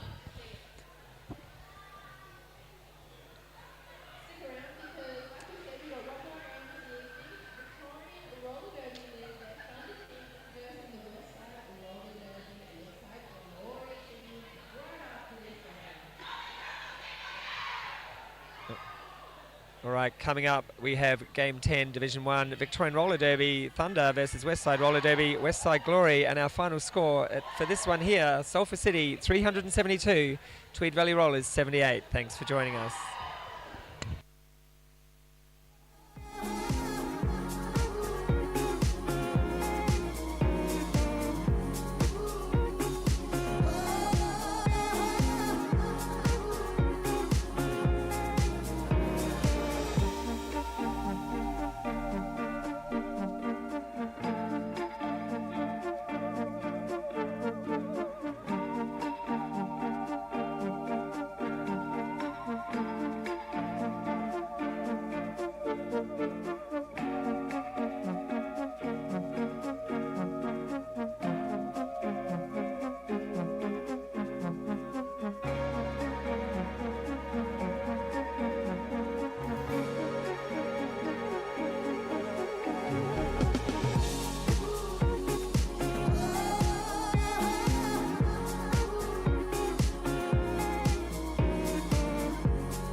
Roller derby is played in increments called jams. Each jam lasts up to 2 minutes.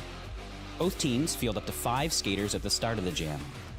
4 of these skaters are called blockers, and 1 is called the jammer. The jammer wears a helmet cover with a star on it and scores points for the team. The blockers are playing both offense and defense at the same time, and together they make up what is called the pack. The 2 jammers start each jam behind the pack and must get through all of these skaters for an initial pass before they can begin to score points. When the initial pass is complete, a jammer can score 1 point for every opponent they pass with their hips. The first jammer out of the pack legally is declared lead jammer, which means they can end the jam anytime they want before the 2 minutes are up. Sounds easy, right?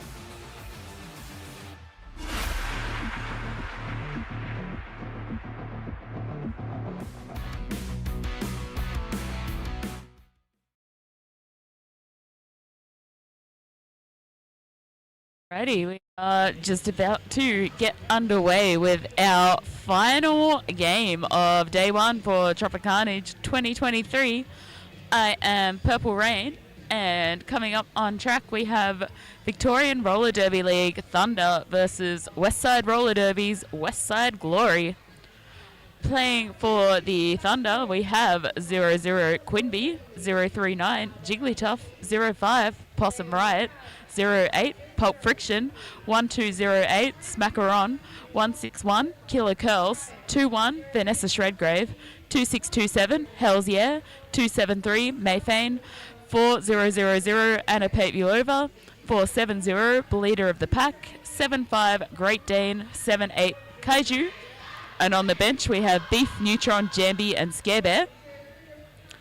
And for Westside Glory, we have 0 Legs, 024 Go-Go Yubari, 101 Real Slim Slate Sadie, 109 Club Slamwich, 1618 Victoria Beat Her, 17 Liz Vegas, 188 Deadly Red, 21 Viola Rumble, 23 Machine, 44 Revan Townsend, 442 Slasher, 460 Murderface, 531 Smiling Assassin, 73 Siebes the Day, 89 Massacre Jones, and on the bench Ant, Helen Sunday and Dolly.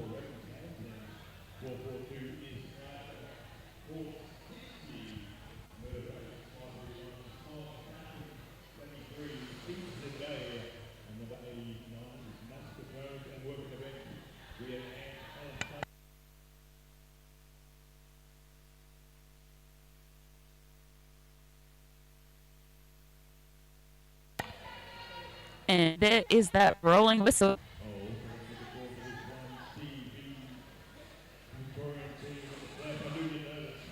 It's looking like potentially Vanessa Shredgrave, first jammer for the RDL.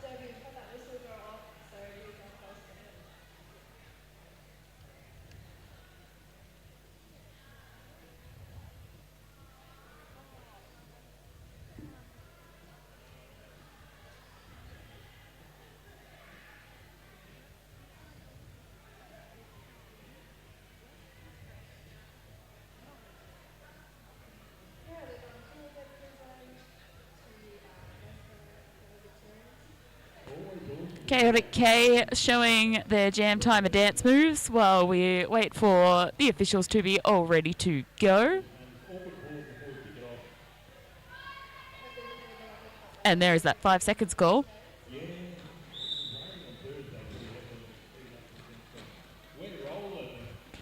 Jamming for Westside, it is Smiling Assassin.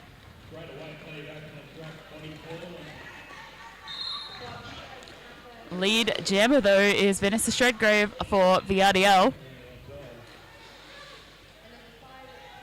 Smiling Assassin completing initial pass.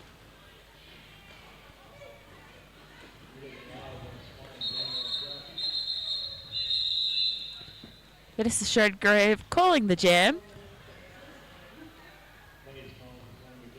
1 point in there for VRDL. Westside yet to put points on the board.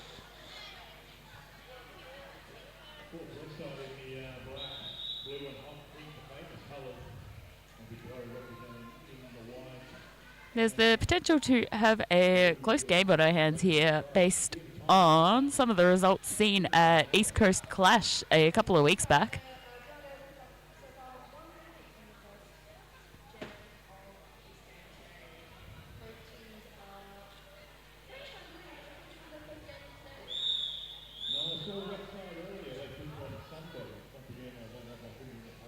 Looks like Kaiju out on the jammer line for VRDL.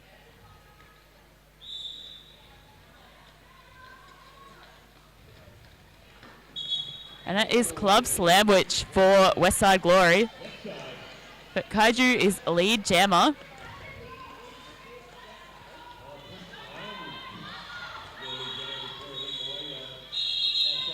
Sorry, Kaiju not lead jammer. Lead jammer was Club Slamwich. And Club Slamwich calls the jam, shutting down VRDL.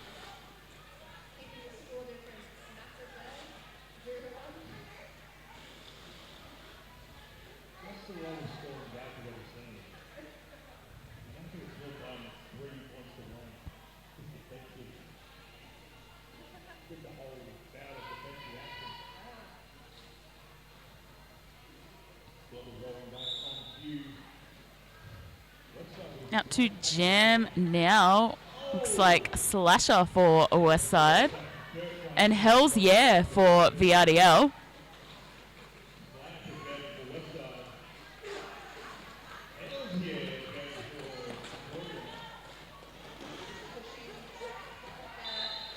Hell's Yeah picking up lead jammer status for VRDL.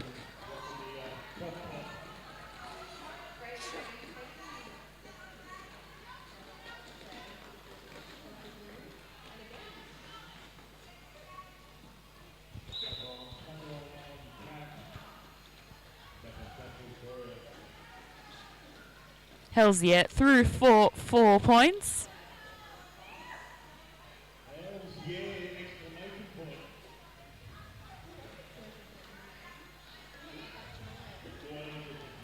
Slasher. Oh, we've had a star pass on the Westside side. Victoria Beater taking the star at the end of that jam, but Hell's Yeah calls off the jam. VRDL on 7 after that jam. To Westside yet to put points on the board.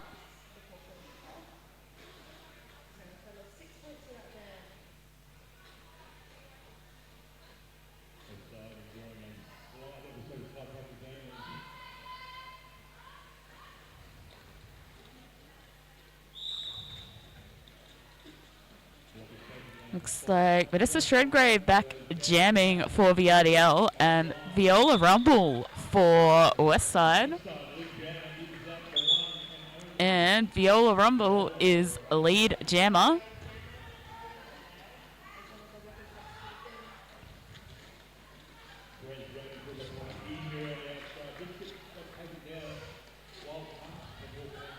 Viola Rumble through for 4 points, putting Westside on that scoreboard. Shreds completing initial pass.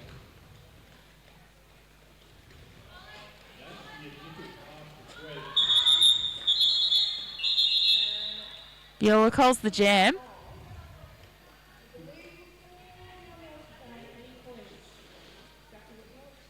Westside up to 6 points, VRDL remaining on 7. Still very early days, but currently that scoreboard neck and neck.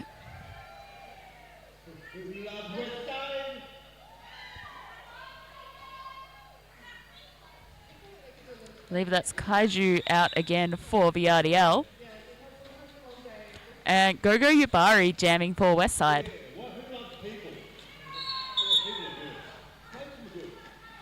And Gogo Yubari, lead jammer, but getting run back by Quinby.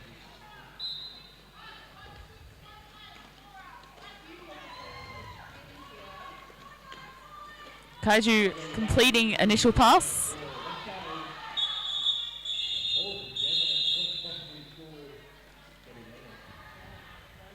Westside calling the jam. And looks like double donuts for that jam. No points scored.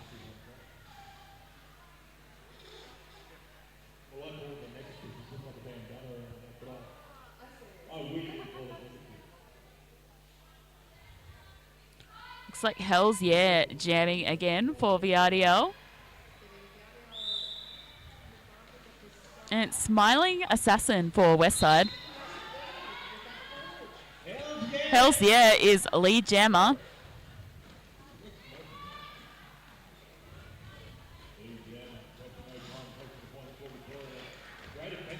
Smiling Assassin completing that initial pass. Hells yeah, absolutely annihilating Revan Townsend and calling the jam.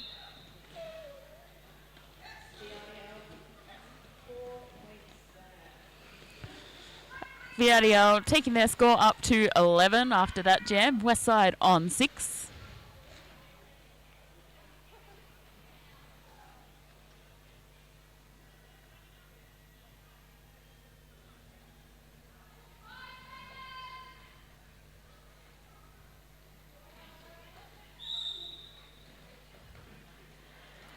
Vanessa Shredgrave back out for VRDL and picking up lead jammer in no time at all. Club Slamwich currently jamming for a Westside.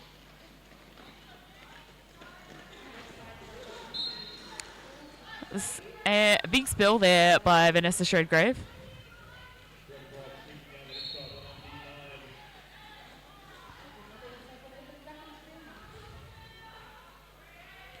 Blockers from both teams currently taking a seat in the penalty box. Club Slamwich so close to freedom, getting run all the way back by Great Dane.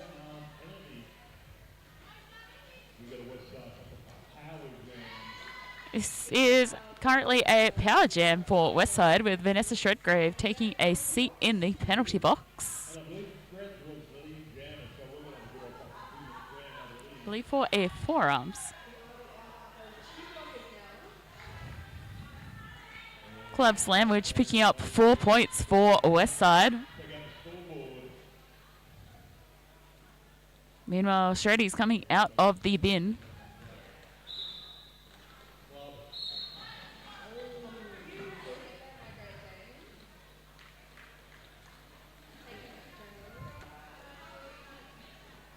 Leader of the pack headed to the penalty box along with another VRDL blocker.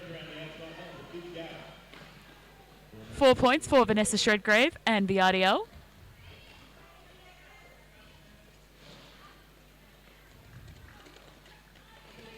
Club Slamwich picking up another 4 points, I believe. Yes, there we go. Scoreboard has caught up now.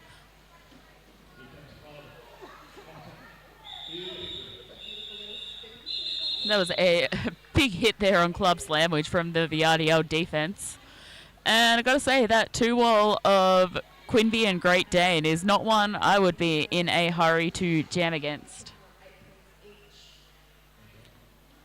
After that jam, scores VRDL still leading on 19. Westside not far behind on 14.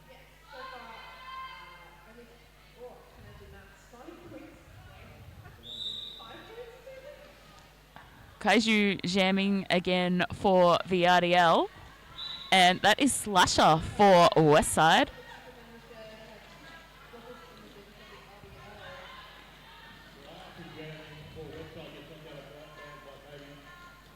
Massacre Jones headed to the penalty box for Westside.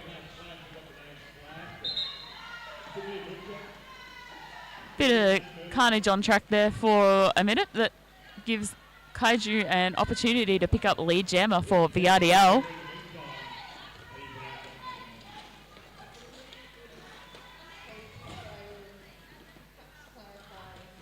Looks like we have had a star pass on the Westside end of things.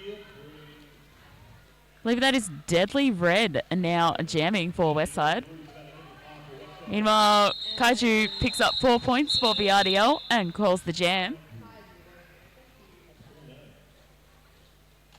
VRDL 23, Westside on 14. Seeing some love for Beckery in the live chat.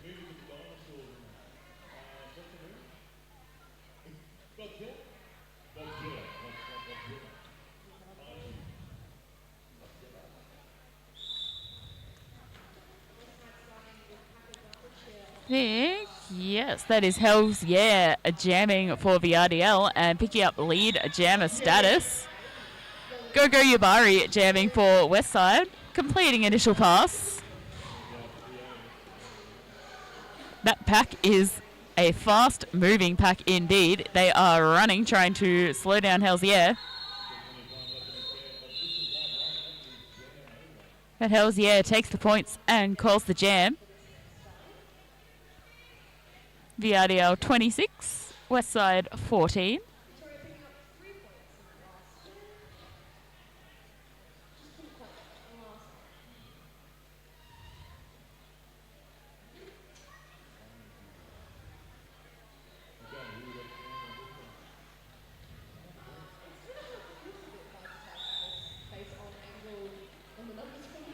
On the track now, we have Vanessa Shredgrave back jamming for VRDL and Smiling Assassin jamming for Westside.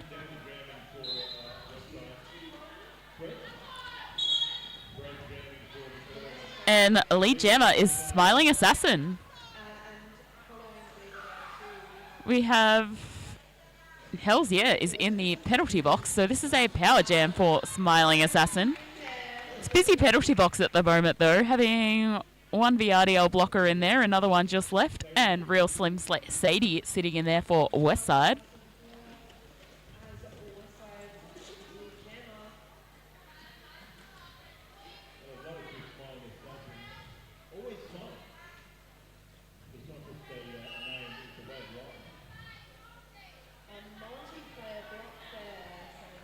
A penalty on Great Dane, helping Smiling Assassin get through there for 4 points for Westside. I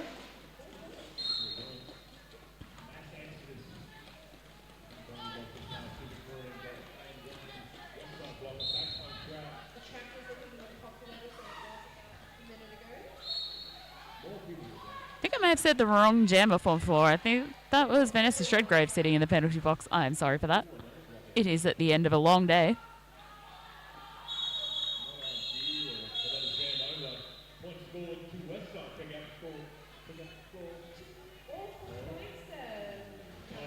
After that jam, we are even Stevens. Both teams sitting on 26 points. That power jam giving Westside a chance to catch up a little bit on BRDL.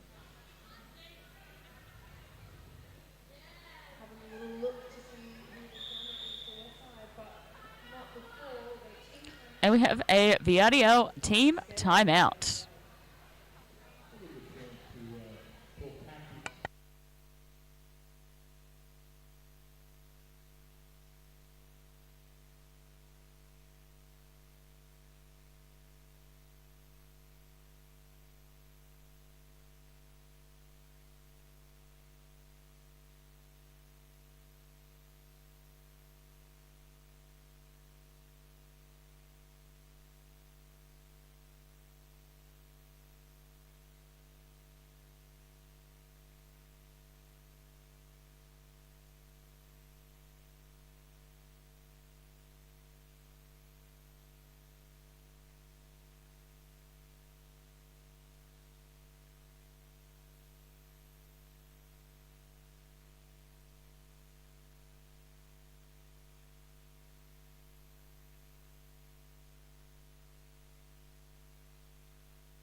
We are just about to come back from timeout. Also seeing a lot of love for Pavey in the chat, especially Pavey appearing as a blocker when they are traditionally a jammer.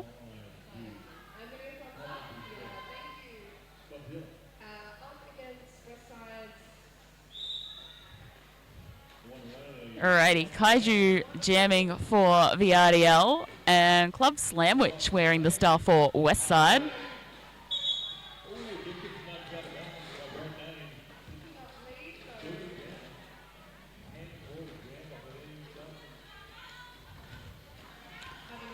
Lead jammer is Club Slamwich for Westside.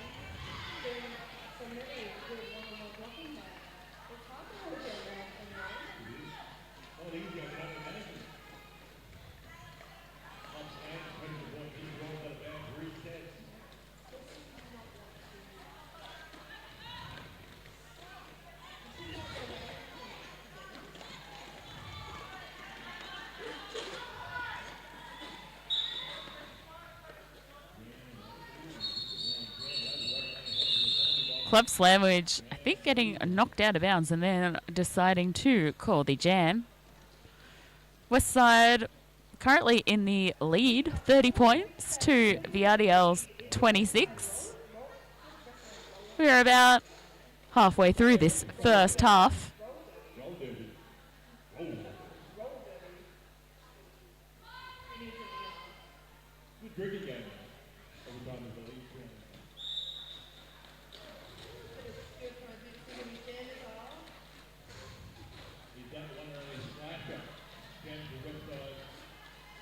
On the track currently we have Slasher jamming for Westside. And now it is indeed Hell's Yeah jamming for VRDL.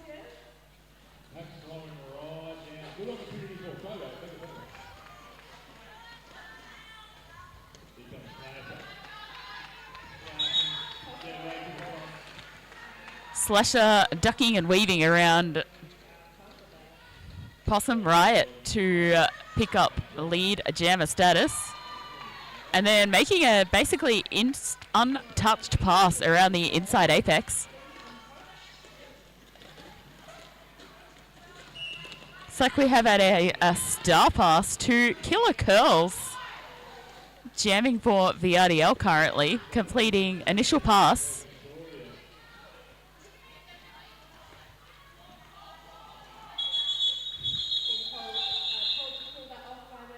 Slasher grabbing some points and then calling the jam. Westside 36, 10 points ahead of VRDL's 26.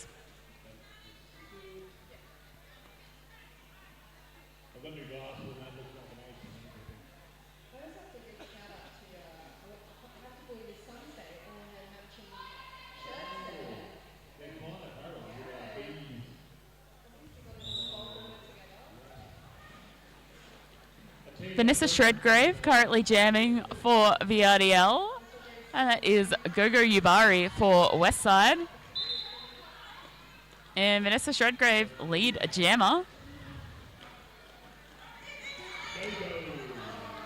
A big hit there on Gogo Yubari, and Quinby going down as well.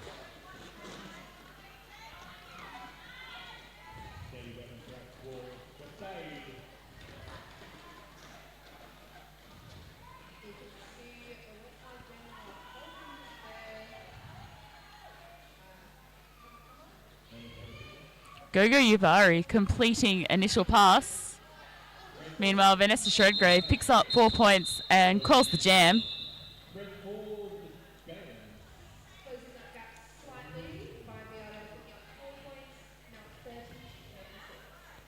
VRDL now on 30 points. Westside on 36.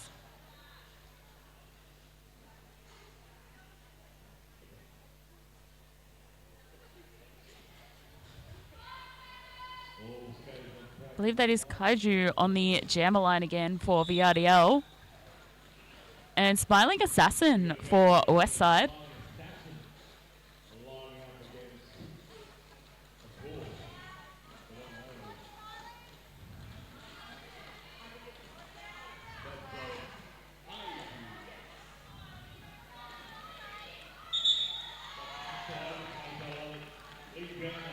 And lead jammer is Smiling Assassin for Westside.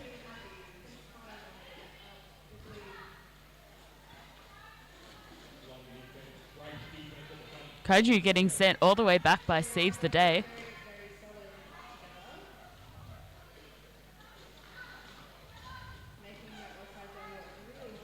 Both teams putting up some very strong defensive shapes for these jammers to contend with. But Smiling Assassin is through for 4 points for Westside.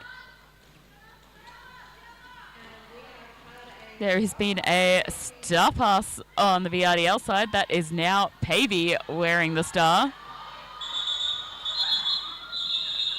That seemed a pretty enthusiastic plea from Westside for them to call off the jam before Pavey gets a chance to do what Pavey does best.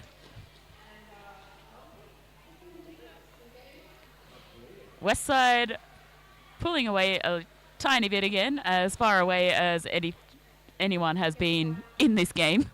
Westside 41, VRDL 30.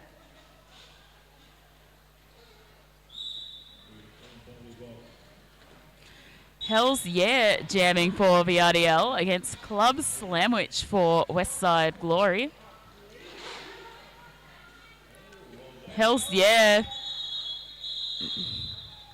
So it looks like Club Slamwich was called lead, but then got recycled back, and then Hells Yeah completed initial pass, and Club Slamwich decided, no, I do not want to deal with that, and called the jam. So another double donuts jam with no change in scores.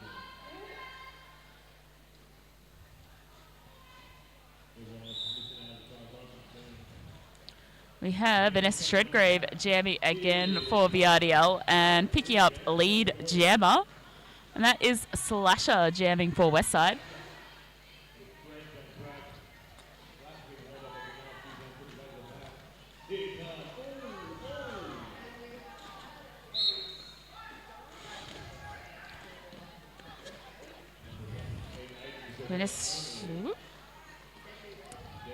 Looks like we've had a star pass on the west side.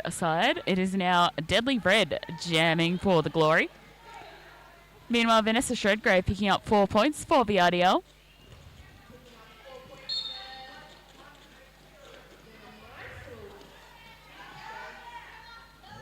Deadly Red headed to the penalty box for a cut track. Vanessa Shredgrave picking up another 4 points in the meantime.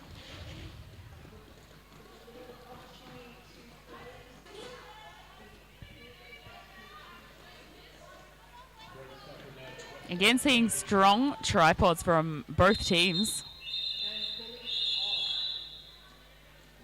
Vanessa Shredgrave calls the jam. Scores neck and neck again. VRDL on 40. Westside Roller Derby just 1 point ahead on 41.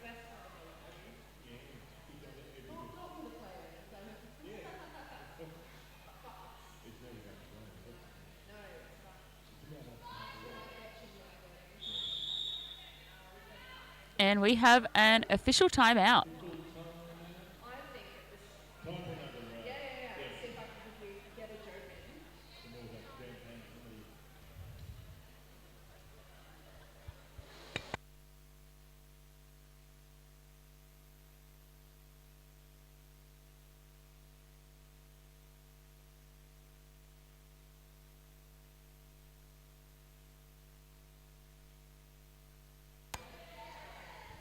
And we are back from that brief official timeout. We have Deadly Red remaining in the penalty box as jammer from the previous jam. And Hells Yeah, I believe, jamming for VRDL. And Hells Yeah is lead jammer. Deadly Red is back on track from the penalty box.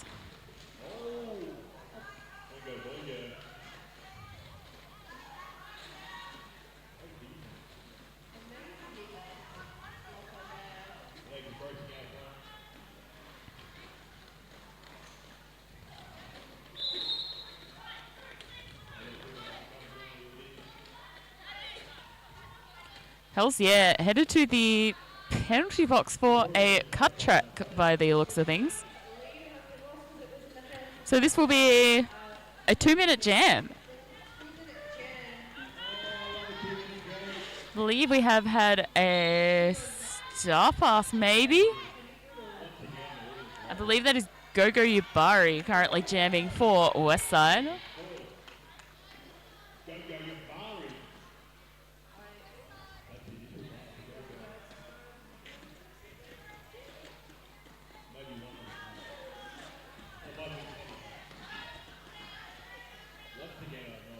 Hells Yeah is back on track from the penalty box. Meanwhile, Gogo Yubari picking up 4 points for Westside.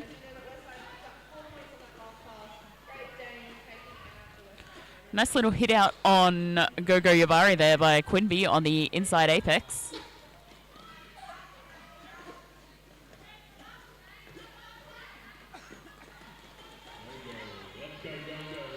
Gogo Yabari is through for 4 more points for Westside.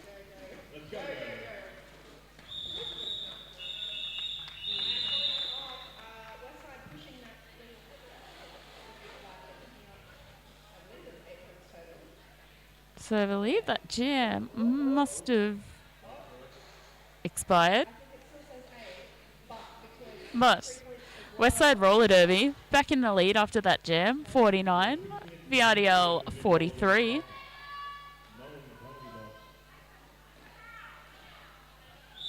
Seeing a lot of love in the chat for players for both teams. We've got Siebes, Curls, Hells Yeah, Sadie. Smiling Assassin, currently lead jammer for Westside. Against, that is Kaiju jamming for VRDL. Getting taken down by Liz Vegas.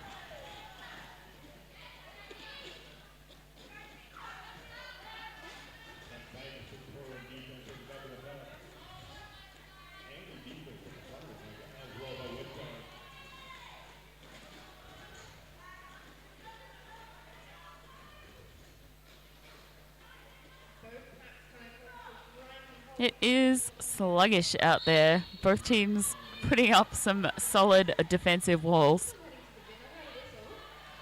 Smackaron headed to the penalty box in what I believe is their first VRDL game.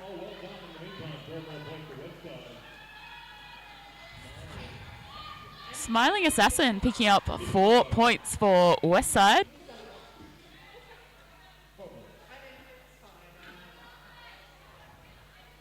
Pavey taking Smiling Assassin down. But they are through for 4 more points for the Glory.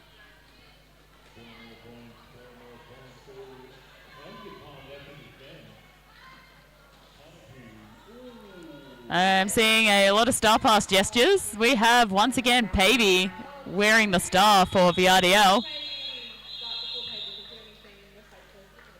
And Smiling Assassin saying, "Not today, Satan." Westside Roller Derby 59 in the lead. VRDL on 43. 4 minutes left in the half.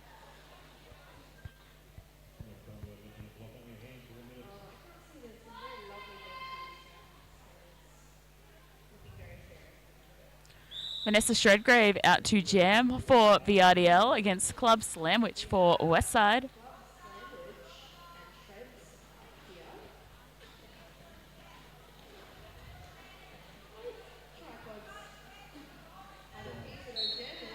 Bit of a slow start to the jam.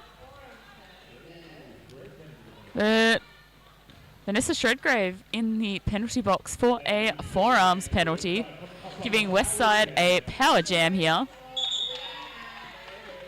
And Club Slamwich is declared lead jammer.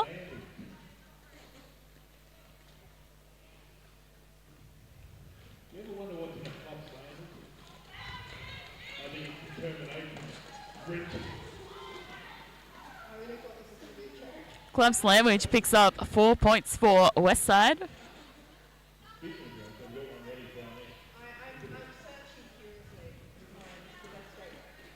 Vanessa Shredgrave returning to the track from the penalty box as Club Slamwich picks up another 4 points for Westside.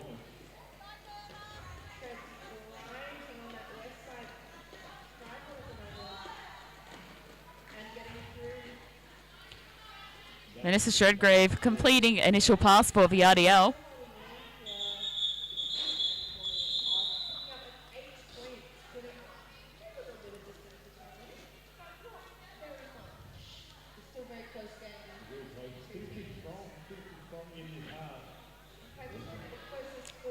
On the scoreboard we have Westside on 69, VRDL on 43.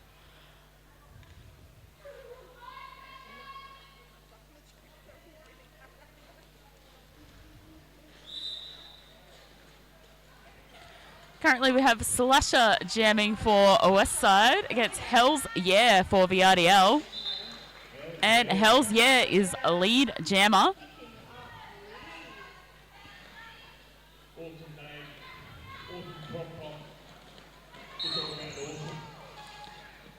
A big hit out there on Slasher by, I'm not sure if it was Pavey or Possum Riot or a combination of both. Hells yeah, headed to the penalty box for a back block.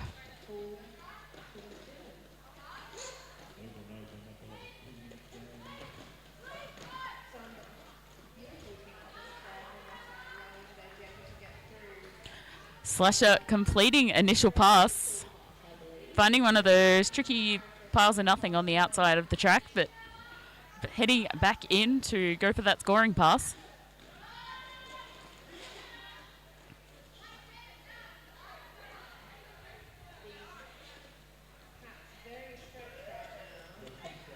Hells yeah is back on track from the penalty box.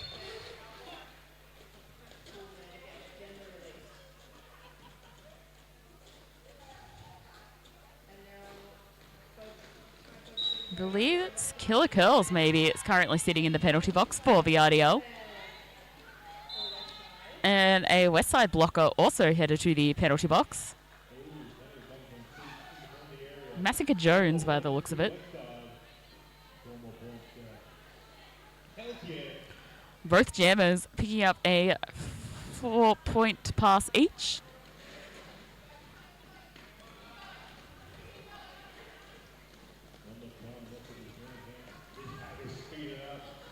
These packs are absolutely flying at the moment. It is quite chaotic out there.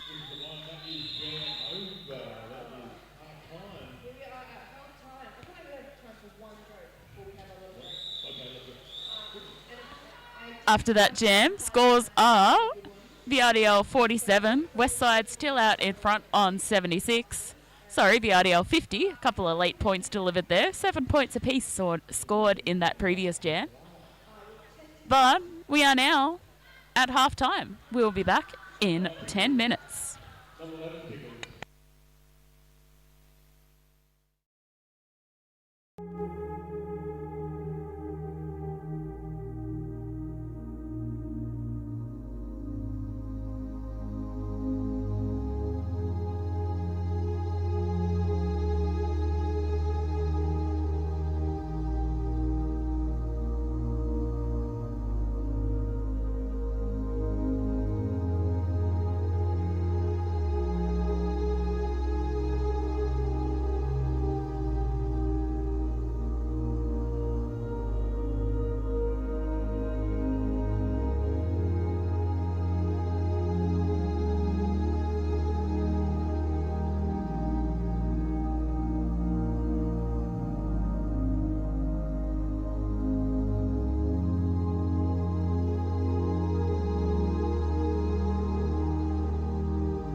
Alrighty, we are about 20 seconds off the start of the second half of our final game for Tropicarnage Day 1.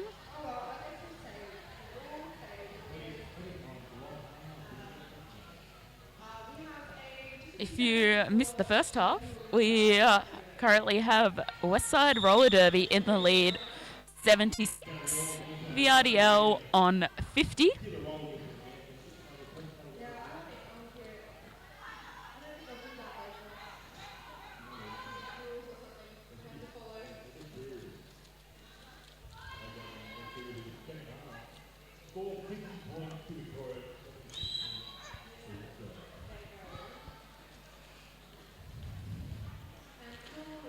Okay, currently out to jam. We have Club Slamwich for Westside and Vanessa Shredgrave for VRDL.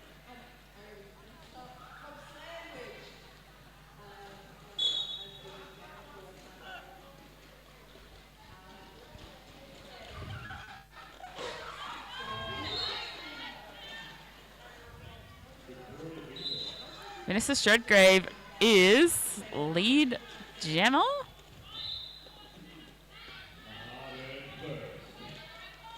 There is pack penalties galore at the moment.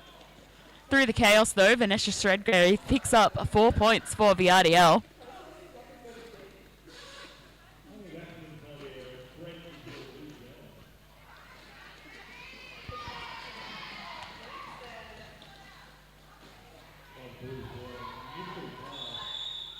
That was...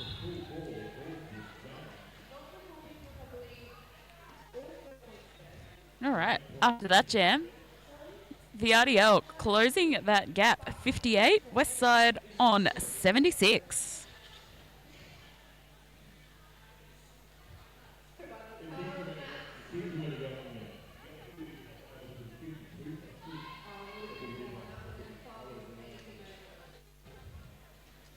I think that is Slasher jamming for Westside.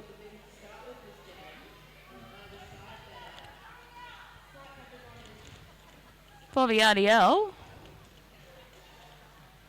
Maybe Hells Yeah? It is indeed Hells Yeah, and Hells Yeah is lead jammer for VRDL.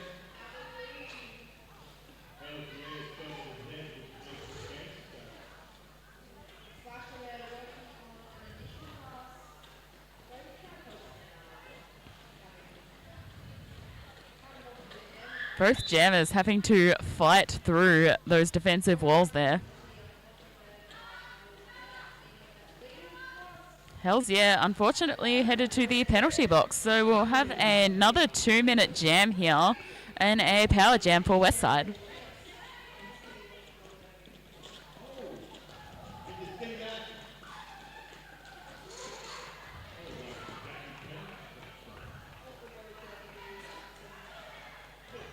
Looks like we have had a star pass to Real Slim Sadie.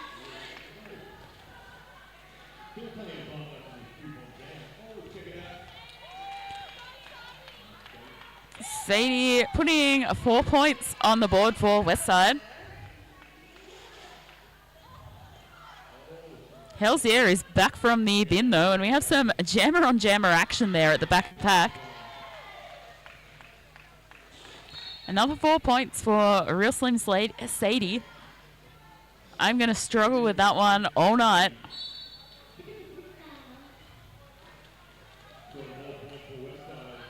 And that is another 4 points for Sadie.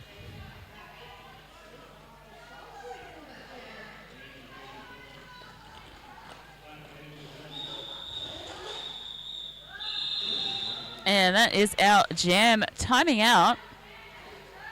After that effort, Westside on 88, VRDL on 62, picking up 4 points in that jam.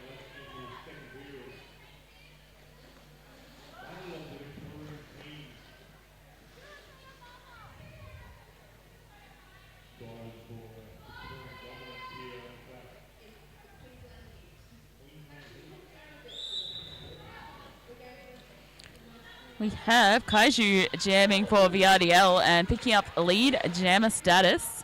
And that is Gogo Yubari jamming for Westside.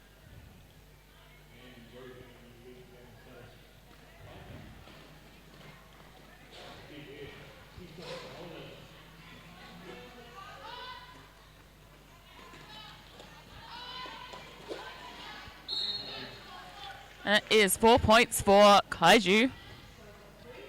Revan Townsend headed to the penalty box for a pack penalty.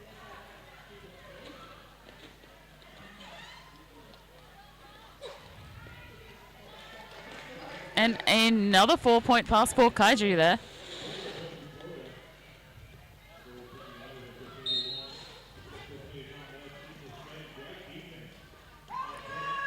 Gogo Yubari headed to the penalty box, and I could hear Great Dane calling that power jam from here. That's saying something because I am also wearing earplugs.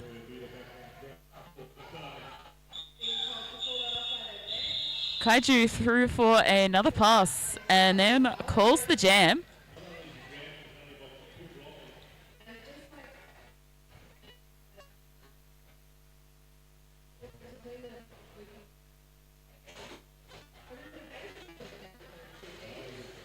Yadiel on 70 after that. And we have an official timeout. Westside Roller Derby still ahead on 88 at the moment.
After looking like an intense pivot line start was about to happen, we had another official timeout, but we are back in play again now.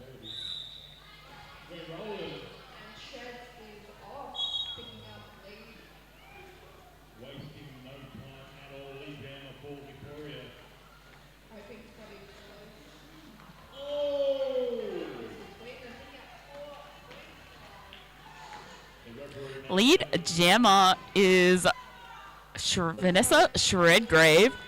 Jamming for Westside, we have Gogo Yubari.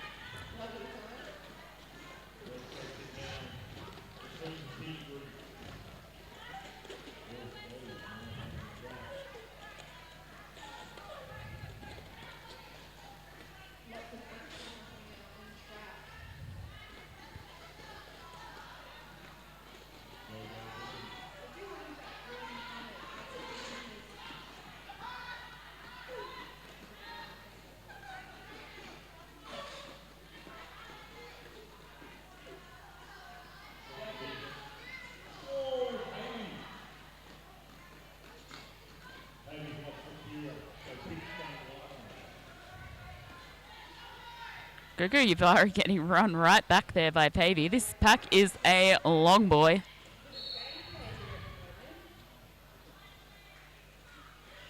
Vanessa Shredgrave through for 4 points.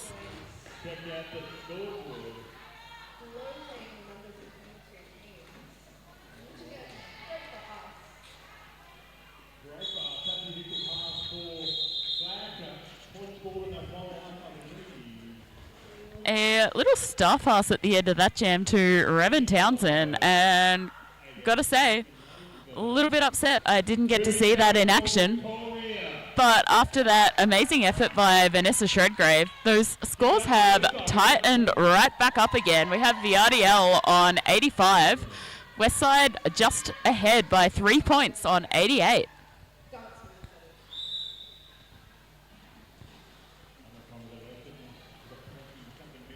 Currently jamming for Westside, we have Smiling Assassin, and I believe that is Hell's Yeah for the RDL. But your lead jammer is Smiling Assassin. Hell's Yeah also completing initial pass though.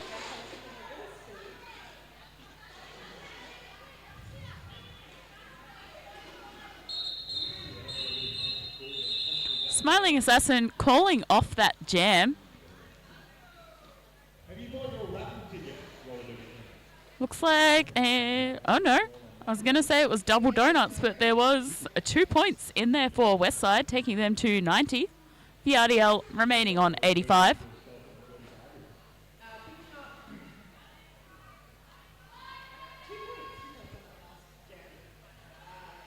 That is Kaiju out on the jammer line for the RDL and Club Slamwich for Westside.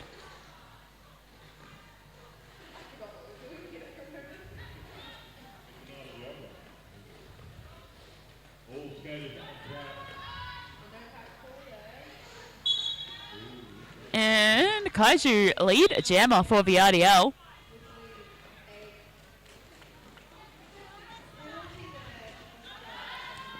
Possum Riot headed to the penalty box.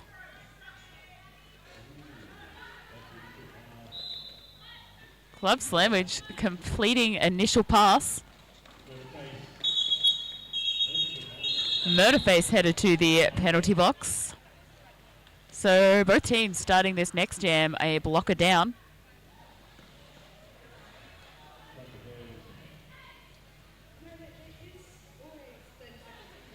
Both teams picking up just a handful of points there. Westside still in front 92, the RDL on 88. 4 points in this thing.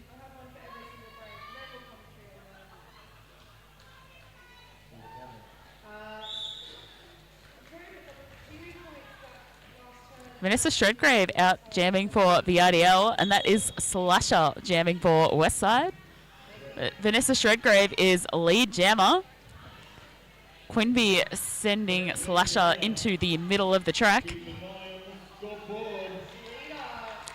Vanessa Shredgrave picks up 4 points. If my math is mathing, we are up to even scores.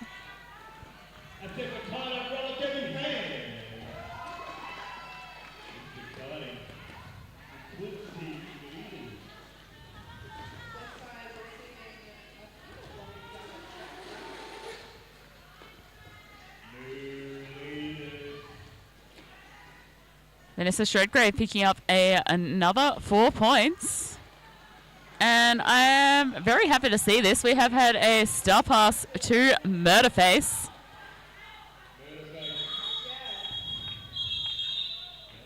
But Vanessa Shredgrave calls off the jam.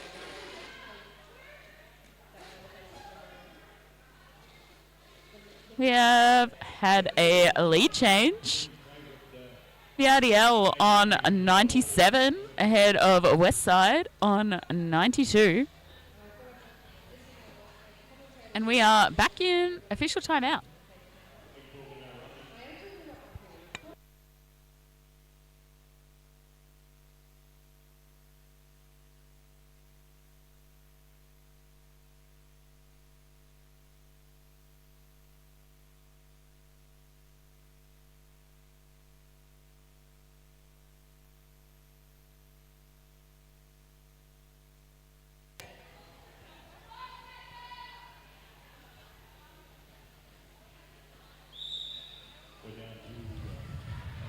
On track now, we have Hells Yeah jamming for VRDL, and that is Viola Rumble for Westside Glory.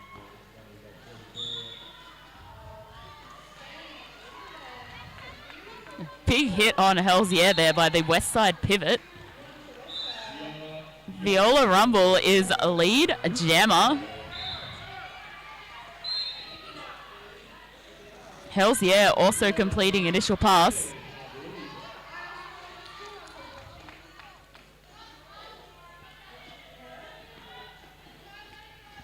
It looks like Hells Yeah is headed to the penalty box for a cup track. So this is a power jam for Viola Rumble.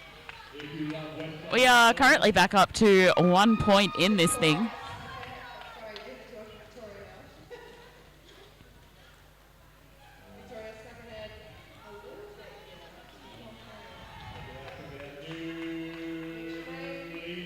Viola through for 4 more points.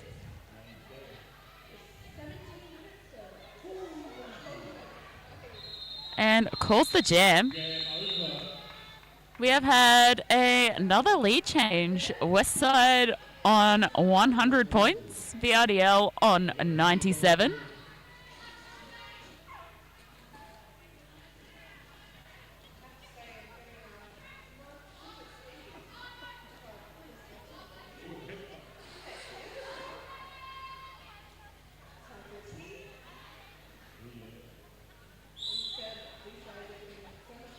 Alrighty, we have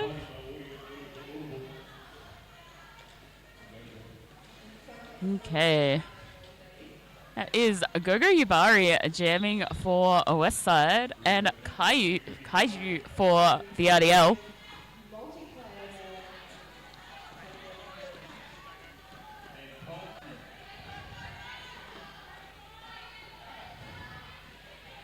Again, we have a long pack, but Gogo Yubari is a lead jammer for Westside.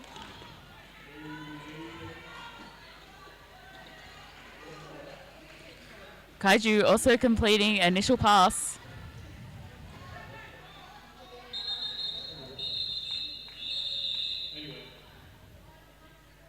Gogo Yubari calls the jam. Sneaking in 2 points there, just chipping away at that score. VRDL on 97. Westside 6 points ahead, 103.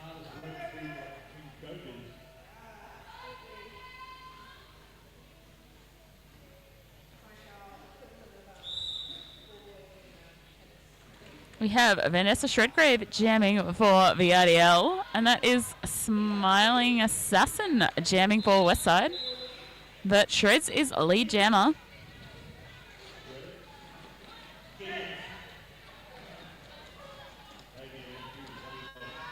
Pavey headed to the penalty box for a pack penalty. Meanwhile, Shreds picking up 4 more points.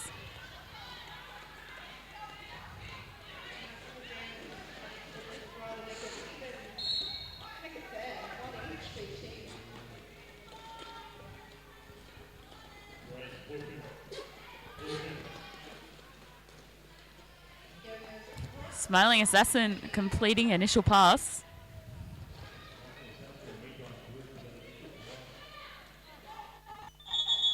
Shreds calls the jam. Just in the nick of time.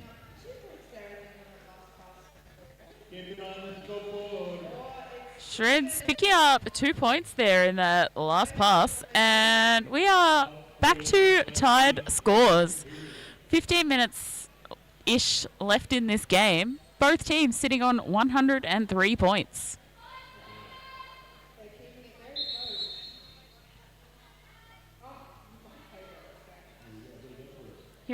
Seeing a shout out in the comments to Stripes' Kiwi Lungs, being able to hear the ref calls through the stream.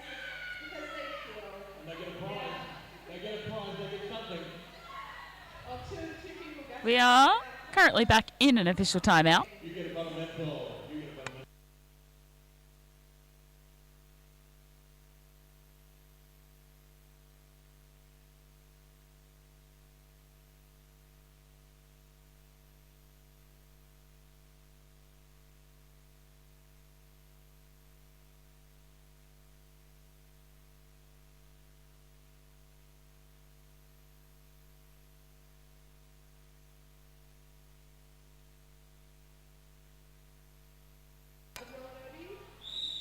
All right, we are back on. Hells Yeah currently jamming for VRDL. And Club Slamwich jamming for Westside.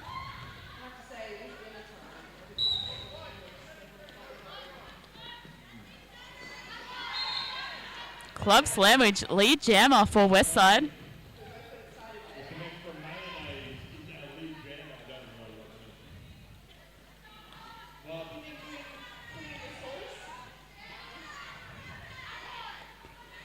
Club Slamwich picking up another 4 points. Hells Yeah headed to the penalty box for a cut track, I believe. Apparently not.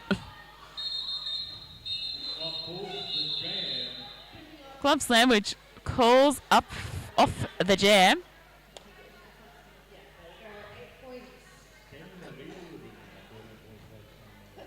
Penalty on the VRDL jammer must have been rescinded there at some point.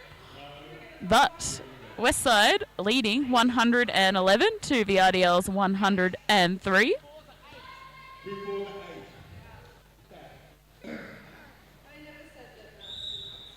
We have Kaiju jamming currently for VRDL, but lead jammer is Slasher for Westside.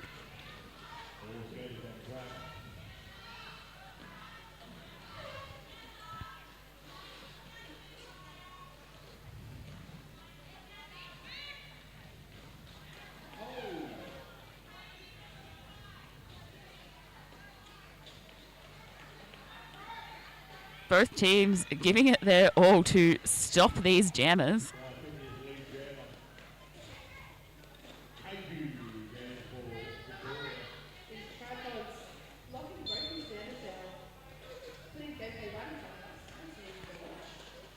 I believe that's Revan Townsend headed to the penalty box for a pack penalty.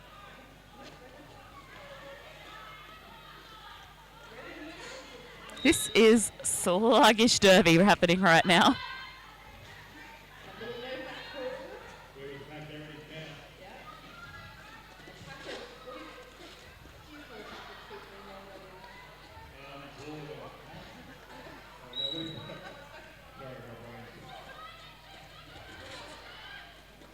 Westside also losing their pivot to the penalty box. And the Westside jammer going into blocking mode, hitting out Kaiju. Meanwhile, Revan Townsend back from the bin. And Slasher is through for 4 points for Westside.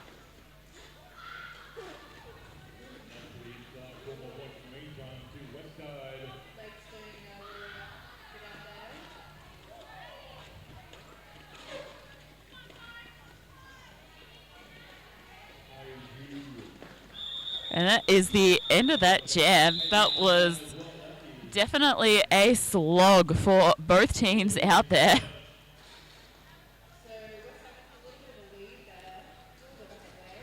Westside Roller Derby picking up 4 points in that jam, taking them to 115 ahead of the RDL on 103.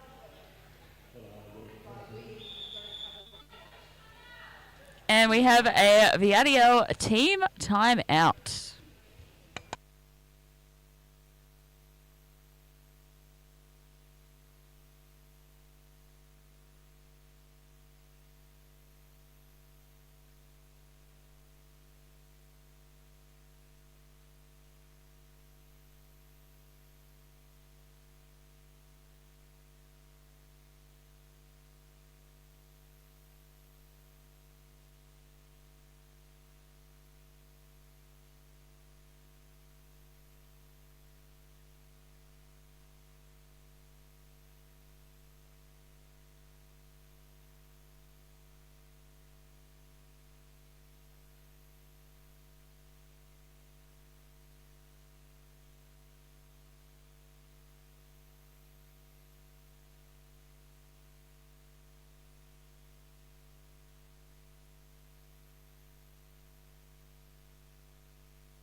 Alrighty, that is the end of that team timeout.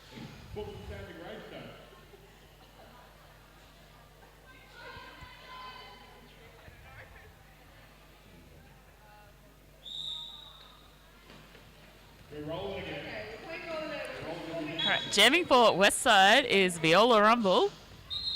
And that is Vanessa Shredgrave for VRDL. A bit of confusion there as both jammers are number 21. So Viola Rumble are getting this power jam after realizing it was Vanessa Shredgrave that got the penalty.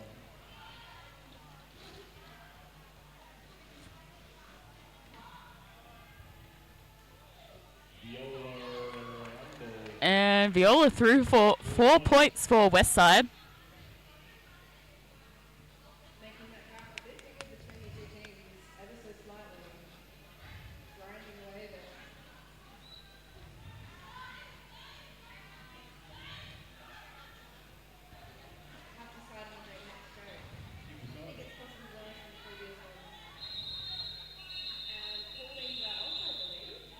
Viola Rumble calling off the jam. Westside choosing to ice Vanessa Shredgrave in that penalty box. Scores after that jam. Westside pulling ahead a little bit, 124 to VRDL's 103.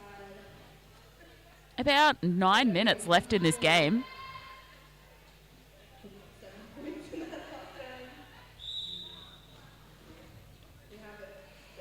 That is Gogo Yubari taking this power jam. A brief power jam as Vanessa Shredgrave is returning to the track as I speak.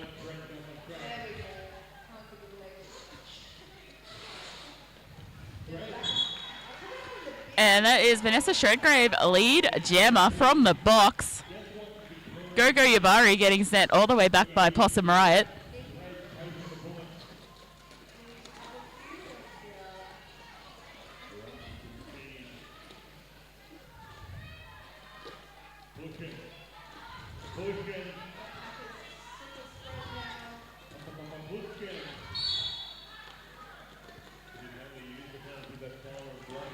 Leeds headed to the penalty box for Westside.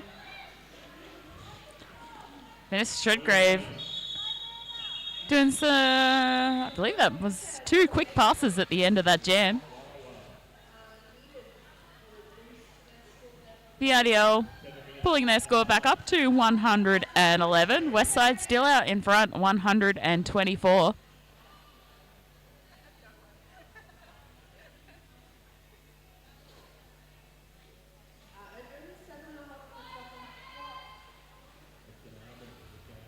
I believe that is Smiling Assassin jamming for Westside. And Hells, yeah, jamming for VRDL.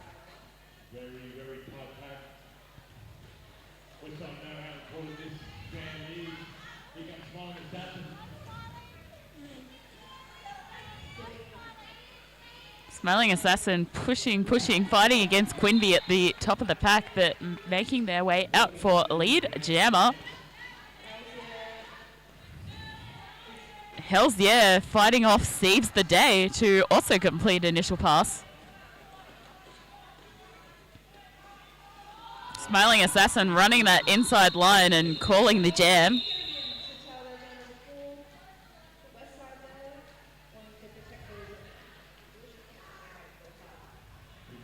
Just 2 points there for Westside, taking them to 126. VRDL remaining on 111. 6 minutes to go, 15 points in it.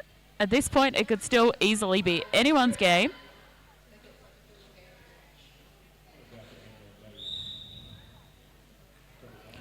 We have Kaiju jamming for VRDL, and that is Club Slamwich for Westside. Kaiju staying in bounds by the skin of their teeth to pick up lead jammer.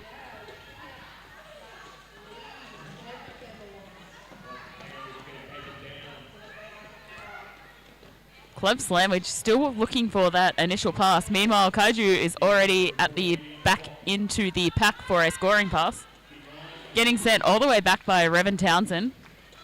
Oh no, that was actually maybe Murderface doing the recycling. But with Club Sandwich making their way out of the pack, Kaiju decides to call the jam. Picking up 3 points in that jam.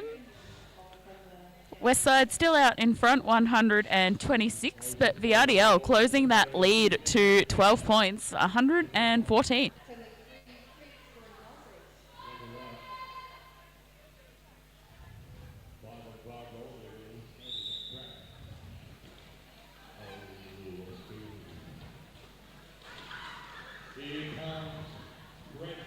All right, we have Vanessa Shredgraves jamming for VRDL, and that is Slasher jamming for Westside Glory.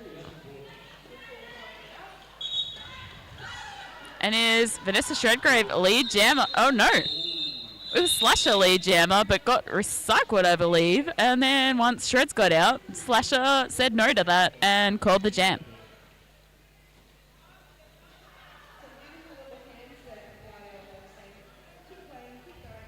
Double donuts that jam. Scores remaining 126 to 114. We are down to 4 minutes on that period clock.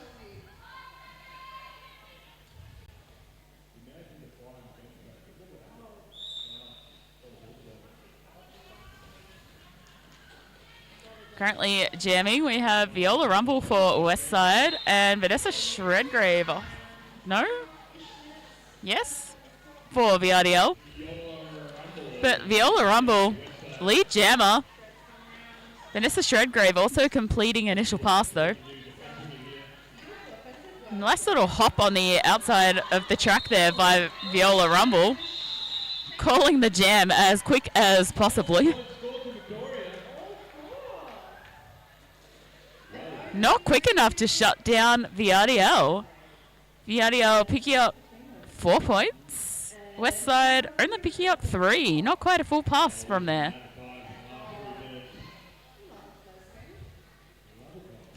Westside still ahead 129. VRDL on 118. 3 minutes left. Gogo Yubari currently jamming and lead jammer for Westside. Hells Yeah jamming for VRDL, also completing initial pass. Gogo Yubari getting recycled to the inside of the track and seeing Hells Yeah coming and furiously calling off that jam. Picking up 3 points there. Westside 132, VRDL 118.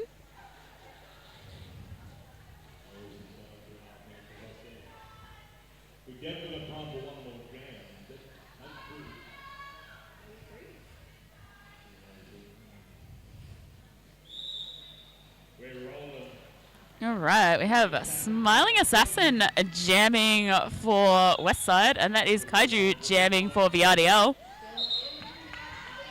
Smiling Assassin is a lead jammer. Westside losing their pivot to the penalty box though.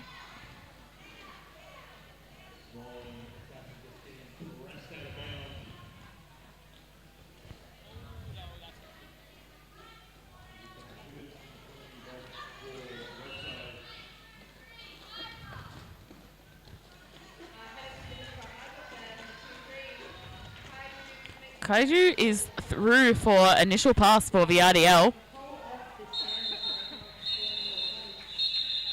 Smiling Assassin calls the jam.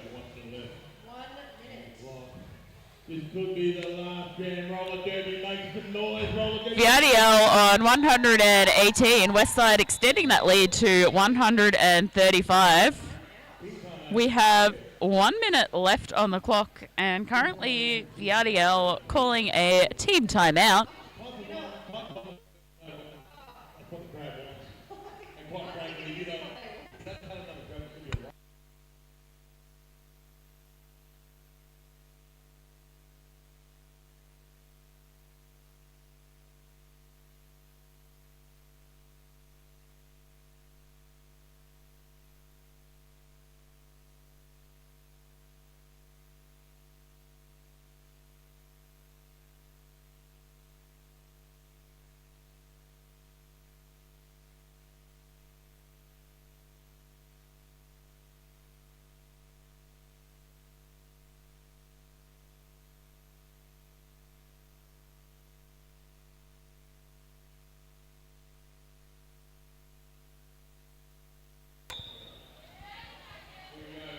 All right, that is the end of this team timeout, going into potentially the last jam of this game. 1 minute left. Once again, roller derby fans, make some noise. Come on, Brandy, look at the crowd, it's been late. And look how amazing these refs look out there in their stripes. Amazing. Let's do this.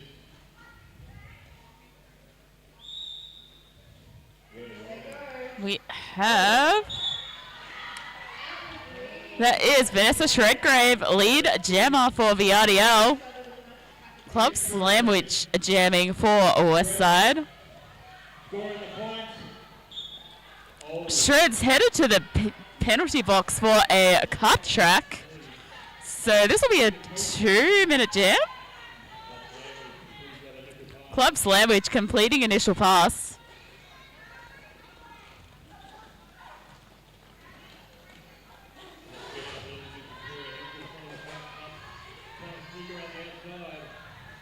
Club Slamwich through for 4 points. Very handy point. Can't really see how long we have left, but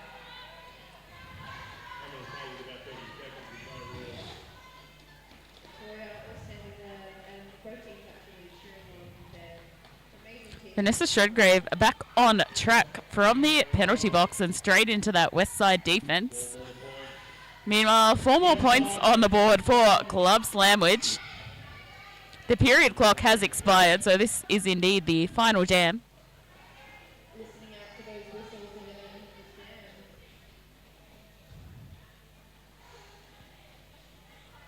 Still working hard there to pick up as many points as possible. We are down to the last 30 seconds. Vanessa Shredgrave picking up 4 points for the RDL.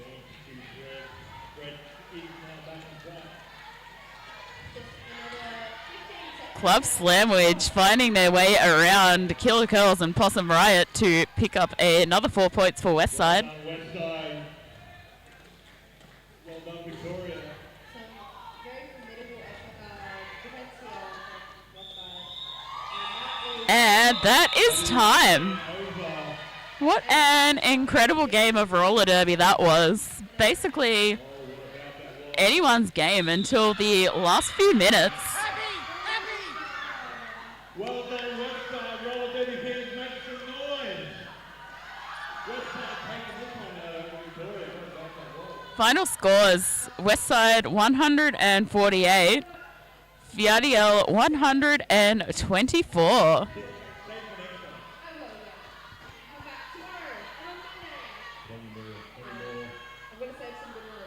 Can we have a round of applause for our referees, please, and that's appreciated. Fantastic efforts by both teams out there for this final game. I have been Purple Rain. We will be back here tomorrow with all the action of day 2 kicking off from 8:30.